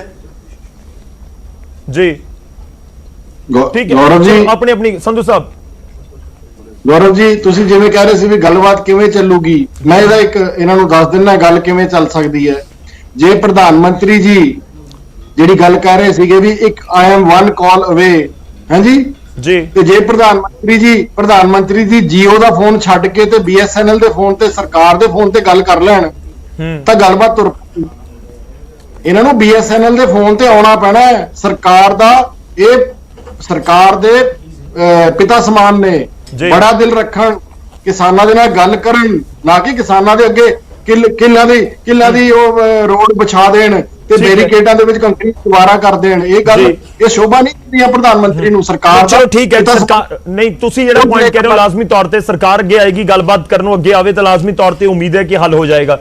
ਗਰੇਵਾਲ ਸਾਹਿਬ ਉਮੀਦ ਹੈ ਤੁਹਾਡੇ ਤੱਕ ਆਵਾਜ਼ ਪਹੁੰਚੀ ਹੋਵੇਗੀ। ਬਾਕੀ ਮਹਿਮਾਨਾਂ ਦੀ ਤੁਹਾਡਾ ਰਿਐਕਸ਼ਨ ਚਾਹੂੰਗਾ ਸਰ। ਸਿੱਧਾ ਲੋਕ ਇਹੀ ਪੁੱਛ ਰਹੇ ਨੇ, ਜਿਹੜੇ ਮਹਿਮਾਨ ਨੇ ਉਹ ਇਹੀ ਪੁੱਛ ਰਹੇ ਨੇ ਕਿ ਤੁਸੀਂ ਡਾਇਰੈਕਟਲੀ ਗੱਲ ਕਿਉਂ ਨਹੀਂ ਕਰਦੇ ਕਿਸਾਨਾਂ ਦੇ ਨਾਲ, ਕਿ ਜੇ ਅਸੀਂ ਮਾਹੌਲ ਖਰਾਬ ਹੋਣ ਦਾ ਖਦਸ਼ਾ ਜਤਾ ਰਹੇ ਹਾਂ ਜਾਂ ਕੋਈ ਵੀ ਜਤਾ ਰਿਹਾ ਹੈ ਜਾਂ ਫਿਰ ਪੰਜਾਬ ਦੇ ਵਿੱਚ ਇਸ ਸਮੇਂ ਘਟਨਾਕ੍ਰਮ ਜਿਸ ਤਰੀਕੇ ਨਾਲ ਹੋ ਰਿਹਾ ਹੈ ਤਾਂ ਸਭ ਕੁਝ ਆਲ ਇਜ਼ ਵੈਲ ਇੱਕ ਕਾਲ ਦੇ ਨਾਲ ਹੋ ਸਕਦਾ ਨਾ। ਕੇਂਦਰ ਦੀ ਸਰਕਾਰ ਦੇ ਹੱਥ ਵਿੱਚ ਸਭ ਕੁਝ ਹੈ। ਗੌਰਵ ਜੀ ਹਰ ਰੋਜ਼ ਗੱਲ ਹੁੰਦੀ ਹੈ ਕਿਸਾਨ ਲੀਡਰਾਂ ਨਾਲ ਵੀ। ਉਹ ਜੀ 7-7 ਘੰਟੇ ਮੰਤਰੀਆਂ ਨੇ ਬੈਠ ਕੇ ਗੱਲ ਕੀਤੀ। ਹੁਣ ਸ਼੍ਰੀ ਅਕਾਲ ਤਖਤ ਸਾਹਿਬ ਦੇ ਜਥੇਦਾਰ ਸਾਹਿਬ ਨੇ ਵੀ ਕਿਹਾ ਕਿ ਬਈ ਇੱਕ ਕਦਮ ਸਰਕਾਰ ਪਿੱਛੇ ਹਟੇ, ਇੱਕ ਕਦਮ ਕਿਸਾਨ ਹਟਣ। ਉਹ ਕਿਸਾਨ ਤਾਂ ਅਕਾਲ ਤਖਤ ਸਾਹਿਬ ਦੇ ਜਥੇਦਾਰ ਦੀ ਗੱਲ ਨੂੰ ਵੀ ਮੰਨਣ ਨੂੰ ਤਿਆਰ ਨਹੀਂ ਹੈ ਔਰ ਇੱਕ ਸਰਕਾਰ ਤਾਂ 10 ਕਦਮ ਪਿੱਛੇ ਹਟ ਗਈ ਆ, ਉਹ ਇੱਕ ਕਦਮ ਵੀ ਨਹੀਂ ਹਟਦੇ। ਜਿਹੜੀ ਜਿੱਦ ਆ ਉਹ ਛੱਡ ਕੇ ਅੰਦਰ ਤਖਤੀਆਂ ਲੈ ਕੇ ਬੈਠ ਜਾਣ, ਜਿੱਤਾਂਗੇ ਜਾਂ ਮਰਾਂਗੇ। ਕੋਈ ਪਾਕਿਸਤਾਨ ਦਾ ਯੁੱਧ ਹੋ ਰਿਹਾ, ਕੋਈ ਹੋਰ ਯੁੱਧ ਹੋ ਰਿਹਾ, ਤਾਂ ਗੱਲਬਾਤ ਹੋ ਰਹੀ ਹੈ। ਇਸ ਕਰਕੇ ਅਸੀਂ ਗੱਲਬਾਤ ਲਈ ਸਰਕਾਰ ਹੁਣ ਵੀ ਤਿਆਰ ਆ। ਕਿਸਾਨ ਕੋਈ ਪ੍ਰਪੋਜ਼ਲ ਤਾਂ ਦੇਣ, ਪਹਿਲਾਂ 7-7 ਘੰਟੇ ਡਿਸਕਸ਼ਨ ਹਰ ਪ੍ਰਪੋਜ਼ਲ ਤੇ ਹੋ ਚੁੱਕੀ ਆ, ਹਰ ਇਸ਼ੂ ਤੇ ਹੋ ਚੁੱਕੀ ਆ ਤੇ ਕਲੌਜ਼ ਬਾਈ ਕਲੌਜ਼ ਹੋ ਚੁੱਕੀ ਆ ਤੇ ਹੁਣ ਕੋਈ ਨਵੀਂ ਗੱਲ ਹੈਗੀ ਆ। ਕਰ ਦੋ ਜਿਹੜੇ ਹੋਏ ਨੇ 26 ਤਰੀਕ ਵਾਲੇ, ਉਹ ਕਹਿੰਦੇ ਪਰਚੇ ਰੱਦ ਕਰੋ, ਗੱਲਬਾਤ ਕਰਾਂਗੇ। ਬਹੁਤ ਵਧੀਆ ਗੱਲ ਕਰੀ ਹੈ, ਫਿਰ ਗੱਲਬਾਤ ਕਰਾਂਗੇ। ਇੱਕ ਮਿੰਟ ਸੁਣ ਲਓ। ਜਿਹੜੇ ਵਿਅਕਤੀ ਨੇ ਇੱਕ SHO ਖੜਾ ਹੈਗਾ ਪੁਲਿਸ ਵਾਲਾ, ਉਹ ਕਿਸੇ ਨੂੰ ਕੁਝ ਕਹਿ ਨਹੀਂ ਰਿਹਾ, ਲਾਠੀ ਡੰਡਾ ਨਹੀਂ ਮਾਰ ਰਿਹਾ, ਉਹਦੇ ਆ ਕੇ ਤਲਵਾਰ ਮਾਰੀ ਆ।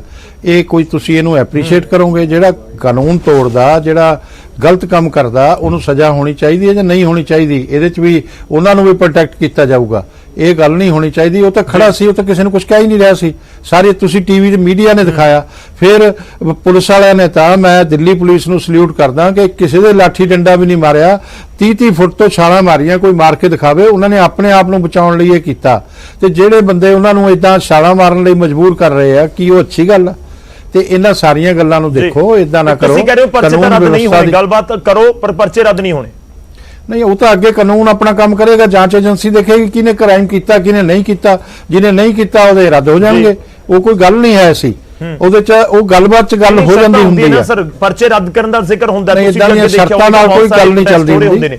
ਉਹ ਐਵੇਂ ਖਤਮ ਹੁੰਦੇ ਨੇ ਕਿ ਠੀਕ ਹੈ ਪ੍ਰੋਟੈਸਟ ਤਾਂ ਖਤਮ ਕਰਾਂਗੇ, ਪਹਿਲਾਂ ਪਰਚੇ ਰੱਦ ਕਰੋ, ਹੁੰਦੇ ਨੇ, ਸਭ ਕੁਝ ਹੁੰਦਾ ਸਰ। ਅਰੇ ਗੌਰਵ ਜੀ, ਤੁਸੀਂ ਕਿਉਂ ਇਦਾਂ ਦੀ ਗੱਲ ਕਰਦੇ ਹੋ ਕਿ ਜਿਹੜੇ ਪੁਲਿਸ ਵਾਲੇ ਨੇ ਉਹਨਾਂ ਦਾ ਮੋਰਲ ਵੀ ਡਾਊਨ ਹੋ ਜਾਊਗਾ। ਉਹਨਾਂ ਨੂੰ ਕਿਉਂ ਤੁਸੀਂ ਡਿਮੋਰਲਾਈਜ਼ ਕਰਨਾ ਚਾਹੁੰਦੇ ਹੋ ਫੋਰਸਸ ਨੂੰ? ਇਹ ਗੱਲ ਨਾ ਕਰੋ ਤੇ ਇਹ ਗੱਲਬਾਤ ਚ ਗੱਲ ਆ ਜਾਊਗੀ। ਪਹਿਲਾਂ ਕਿਸੇ ਗੱਲ ਤੇ ਤਾਂ ਆਉਣ, ਗੱਲ ਤੇ ਹੀ ਨਹੀਂ ਆਉਂਦੇ। ਸਰਕਾਰ ਹਰ ਤਰ੍ਹਾਂ ਗੱਲ ਕਰਨ ਨੂੰ ਤਿਆਰ ਹੈ। ਸਹੀ ਇੱਕ ਤਰੀਕੇ ਨਾਲ ਨਵਾਂ ਪ੍ਰਪੋਜ਼ਲ ਤਾਂ ਨਹੀਂ ਕਹਿ ਰਿਹਾ ਸਰ। ਨਹੀਂ ਗਰੇਵਾਲ ਸਾਹਿਬ, ਮੈਂ ਨਹੀਂ ਨਾ ਇਹ ਗੱਲ ਕਹਿ ਰਿਹਾ, ਪਰ ਤੁਸੀਂ 5 ਮਤੇ ਦੇਖੋ ਨਾ ਜੀਂਦ ਮਹਾਪੰਚਾਇਤ ਦੇ ਵਿੱਚ ਉਹਨਾਂ ਨੇ ਕੀ ਰੱਖੇ ਨੇ। 5 ਮਤਿਆਂ ਦੇ ਵਿੱਚ 3 ਗੱਲਾਂ ਤਾਂ ਉਹੀ ਨੇ, 2 ਗੱਲਾਂ ਉਹਨਾਂ ਨੇ ਹੋਰ ਜੋੜ ਦਿੱਤੀਆਂ। 2 ਮਤੇ ਉਹਨਾਂ ਦੇ ਇਹੀ ਨੇ ਕਿ ਇੱਕ ਤਾਂ ਤੁਸੀਂ ਬੰਦੇ ਛੱਡ ਦਿਓ ਜਿਹੜੇ ਤੁਸੀਂ ਫੜੇ ਨੇ, ਤੇ ਦੂਜੇ ਤੁਸੀਂ ਪਰਚੇ ਰੱਦ ਕਰ ਦਿਓ।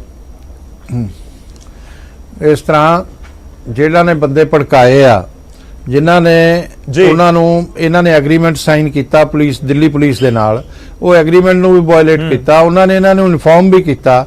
ਉਸ ਤੋਂ ਬਾਅਦ ਸਟੇਜ ਤੇ ਇੱਕ ਰਾਤ ਪਹਿਲਾਂ ਹੀ ਲੋਕ, ਇਹ ਪੰਨੂ ਪੰਦੇਰ ਸਭ ਇਹਨਾਂ ਦੇ ਸੀ, ਉਹ ਸਟੇਜ ਕੈਪਚਰ ਕਰਕੇ ਕਹਿੰਦੇ ਆ ਕਿ ਅਸੀਂ ਤਾਂ ਲਾਲ ਕਿਲੇ ਜਾਵਾਂਗੇ। ਔਰ ਇਹ ਸਾਰੇ ਜਿਹੜਾ ਕੁਝ ਹੋਇਆ, ਕੀ ਇਸ ਨੂੰ ਐਪਰੀਸ਼ੀਏਟ ਕਰਨਾ ਚਾਹੀਦਾ? ਨਹੀਂ ਸਰ, ਐਪਰੀਸ਼ੀਏਟ ਕੋਈ ਨਹੀਂ ਕਰ ਰਿਹਾ। ਸੰਧੂ ਸਾਹਿਬ, ਠੀਕ ਹੈ, ਮੈਂ ਇੱਕ ਰਿਐਕਸ਼ਨ ਲੈਣਾ। ਸੰਧੂ ਸਾਹਿਬ, ਗੱਲ ਇਹ ਹੈ ਗੌਰਵ ਜੀ, ਇਹਨਾਂ ਨੂੰ ਇਹ ਪੁੱਛਿਆ ਜਾਵੇ ਸਵਾਲ ਭਲੇ ਬੰਦਿਆਂ ਨੂੰ ਕਿ ਇਹ ਸਥਿਤੀ ਆਈ ਕਿਉਂ ਹੈ। ਉਹ ਕੋਈ ਸ਼ੌਕ ਨੂੰ ਬੈਠੇ ਨੇ ਉੱਥੇ? ਲੱਖਾਂ ਬੰਦਾ ਇੰਨੀ ਠੰਡ 'ਚ, ਜਿੱਥੇ 0 ਡਿਗਰੀ ਟੈਂਪਰੇਚਰ ਦਿੱਲੀ ਦੇ ਨਵੰਬਰ ਦਸੰਬਰ ਜਨਵਰੀ ਦੀਆਂ ਠੰਡਾਂ 'ਚ ਬੈਠੇ ਨੇ, ਉਹ ਉੱਥੇ ਸ਼ੌਕ ਨੂੰ ਬੈਠੇ ਨੇ। ਉਹ ਤਾਂ ਵਿਚਾਰੇ ਆਪਣਾ ਹੱਕ ਮੰਗ ਰਹੇ ਨੇ। ਇਹ ਉਹਨਾਂ ਦੇ ਨਾਲ ਗੱਲ ਕਰਕੇ ਵੀ ਰਾਜੀ ਨਹੀਂ। ਜਦੋਂ ਇਹ ਕਹਿੰਦੇ ਨੇ ਵੀ ਸਾਡੇ ਕੋਲ ਪ੍ਰਪੋਜ਼ਲ ਕੋਈ ਨਹੀਂ ਹੈਗੀ, ਪ੍ਰਪੋਜ਼ਲ ਹੁਣ ਉਹ ਕਿਵੇਂ ਦੇਣ? ਤੁਹਾਨੂੰ ਦਸਤਾ ਦਿੱਤਾ ਉਹਨਾਂ ਨੇ ਵੀ ਸਾਡੇ ਕਾਨੂੰਨ ਰੱਦ ਕਰੋ। ਨਹੀਂ ਸੰਧੂ ਸਾਹਿਬ, ਸਵਾਲ ਤੁਹਾਡੇ ਤੋਂ ਵੀ ਹੈ, ਕਾਂਗਰਸ ਦੇ ਲੀਡਰਾਂ ਨੂੰ ਕਿਉਂ ਲੱਗਦਾ ਸਰ ਕਿ ਪੰਜਾਬ ਨੂੰ ਡਿਸਟਰਬ ਸਟੇਟ ਐਲਾਨ ਦਿੱਤਾ ਜਾਏਗਾ ਜਾਂ ਰਾਸ਼ਟਰਪਤੀ ਸ਼ਾਸਨ ਲਗਾਉਣ ਦੀ ਤਿਆਰੀ ਹੈ? ਕਿਸਾਨ ਤਾਂ ਸ਼ਾਂਤਮਈ ਬੈਠੇ ਨੇ, ਤੁਸੀਂ ਆਪ ਖੁਦ ਕਹਿ ਰਹੇ ਹੋ। ਜੇ ਸ਼ਾਂਤਮਈ ਸਭ ਕੁਝ ਚੱਲ ਰਿਹਾ ਤਾਂ ਇਸ ਵਿਚਾਲੇ ਅਜਿਹੇ ਵੱਡੇ ਖਦਸ਼ੇ ਕਿਉਂ? ਰਾਸ਼ਟਰਪਤੀ ਸ਼ਾਸਨ ਕੋਈ ਛੋਟੀ ਗੱਲ ਨਹੀਂ ਹੈ। ਇਹ ਸਾਜ਼ਿਸ਼ਾਂ ਰਚ ਰਹੇ ਨੇ। 26 ਜਨਵਰੀ ਦੀ ਸਾਜ਼ਿਸ਼ ਬੀਜੇਪੀ ਨੇ ਰਚੀ ਹੈ। ਇਹ court of inquiry free and fair ਹੋ ਜਾਵੇ, ਬੀਜੇਪੀ ਦੇ ਲੀਡਰਾਂ ਦਾ ਰੋਲ ਆ ਜਾਊਗਾ। ਗਰੇਵਾਲ ਸਾਹਿਬ, ਤੁਹਾਡਾ ਇੱਕ ਫਾਈਨਲ ਰਿਐਕਸ਼ਨ। 62 ਦਿਨਾਂ ਤੋਂ, ਇੱਕ ਮਿੰਟ ਗੌਰਵ ਜੀ, 62 ਦਿਨਾਂ ਤੋਂ ਕਿਸਾਨ ਸ਼ਾਂਤਮਈ ਬੈਠੇ ਸੀਗੇ।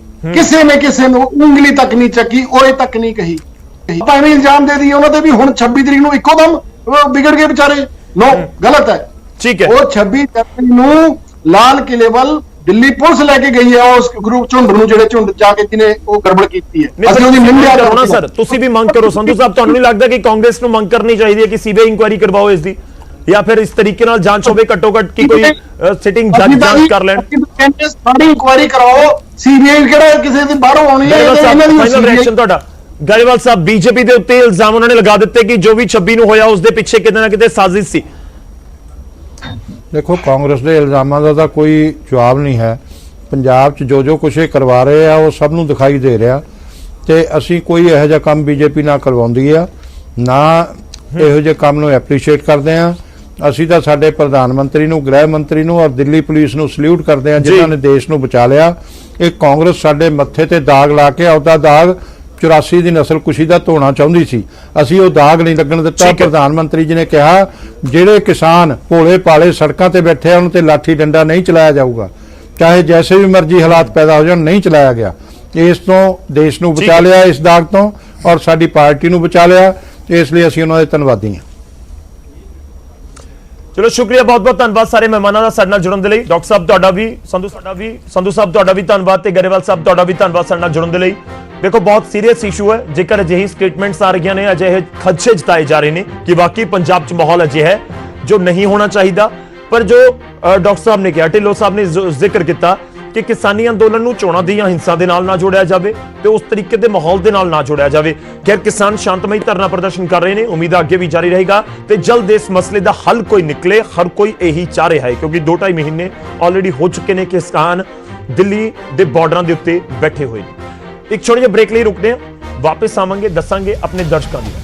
ਹੁਣ ਵਾਰੀ ਹੈ ਪ੍ਰਾਈਮ ਟਾਈਮ ਦੇ ਵਿੱਚ ਪੁੱਛੇ ਗਏ ਸਵਾਲ ਦੀ, ਉਸ ਦੇ ਉੱਤੇ ਪਹੁੰਚੀ ਸਾਡੀ ਦਰਸ਼ਕਾਂ ਦੀ ਰਾਏ ਜੋ ਸਾਡੇ ਤੱਕ ਹੈ ਉਹ ਤੁਹਾਡੇ ਨਾਲ ਸਾਂਝੀ ਕਰਨ ਦੀ। ਪਹਿਲਾ ਸਵਾਲ ਜੋ ਤੁਹਾਡੀ ਟੀਵੀ ਸਕਰੀਨ ਤੇ ਆਏਗਾ, ਜੋ ਅੱਜ ਅਸੀਂ ਪੁੱਛਿਆ ਸੀ, ਸਾਡਾ ਅੱਜ ਦਾ ਸਵਾਲ ਸੀ ਕਿ ਰਾਸ਼ਟਰਪਤੀ ਸ਼ਾਸਨ ਦਾ ਖਦਸ਼ਾ ਕਿ ਜਾਇਜ਼ ਹੈ ਜੋ ਜਤਾਇਆ ਗਿਆ ਕਾਂਗਰਸੀ ਆਗੂਆਂ ਦੇ ਵੱਲੋਂ, ਚਾਹੇ ਉਹ ਡਿਸਟਰਬ ਸਟੇਟ ਦੇ ਨਾਮ ਦੇ ਉੱਤੇ ਹੋਵੇ ਜਾਂ ਰਾਸ਼ਟਰਪਤੀ ਸ਼ਾਸਨ ਦੇ ਨਾਮ ਦੇ ਉੱਤੇ ਜੋ ਖਦਸ਼ਾ ਜਤਾਇਆ ਗਿਆ ਕਿ ਉਹ ਜਾਇਜ਼ ਹੈ। ਤਾਂ ਇਸ ਦੇ ਉੱਤੇ ਜੋ ਦਰਸ਼ਕਾਂ ਦੀ ਰਾਏ ਸਾਡੇ ਤੱਕ ਪਹੁੰਚੀ ਹੈ, ਹੁਣ ਉਹ ਵੀ ਅਸੀਂ ਤੁਹਾਡੇ ਨਾਲ ਸਾਂਝੀ ਕਰ ਰਹੇ ਹਾਂ। ਉਹ ਵੀ ਤੁਹਾਡੀ ਟੀਵੀ ਸਕਰੀਨ ਦੇ ਉੱਤੇ ਕਿ ਸਾਡੇ ਦਰਸ਼ਕਾਂ ਦੀ ਕੀ ਕੁਝ ਰਾਏ ਹੈ ਇਸ ਪੂਰੇ ਸਵਾਲ ਦੇ ਉੱਤੇ ਕਿ ਵਾਕਈ ਹੀ ਰਾਸ਼ਟਰਪਤੀ ਸ਼ਾਸਨ ਦਾ ਜੋ ਖਦਸ਼ਾ ਜਤਾਇਆ ਜਾ ਰਿਹਾ ਹੈ ਕਿ ਉਸ ਦੇ ਵਿੱਚ ਕੋਈ ਦਮ ਹੈ। ਸਿਰਫ 30% ਨੂੰ ਲੱਗਦਾ ਹੈ ਕਿ ਜੀ ਹਾਂ ਰਾਸ਼ਟਰਪਤੀ ਸ਼ਾਸਨ ਵਾਲਾ ਖਦਸ਼ਾ ਜਾਇਜ਼ ਹੈ, ਜਦਕਿ 70% ਦਾ ਜਵਾਬ ਨਹੀਂ ਦੇ ਵਿੱਚ ਉਹਨਾਂ ਨੂੰ ਨਹੀਂ ਲੱਗਦਾ ਕਿ ਅਜਿਹਾ ਕੋਈ ਖਦਸ਼ਾ ਜਾਇਜ਼ ਹੈ। ਫਿਲਹਾਲ ਵੇਲਾ ਹੋ ਚਲਿਆ ਇਜਾਜ਼ਤ ਲੈਣ ਦਾ, ਤੁਸੀਂ ਬਣੇ ਰਹੋ ਨਿਊਜ਼ 18 ਤੇ।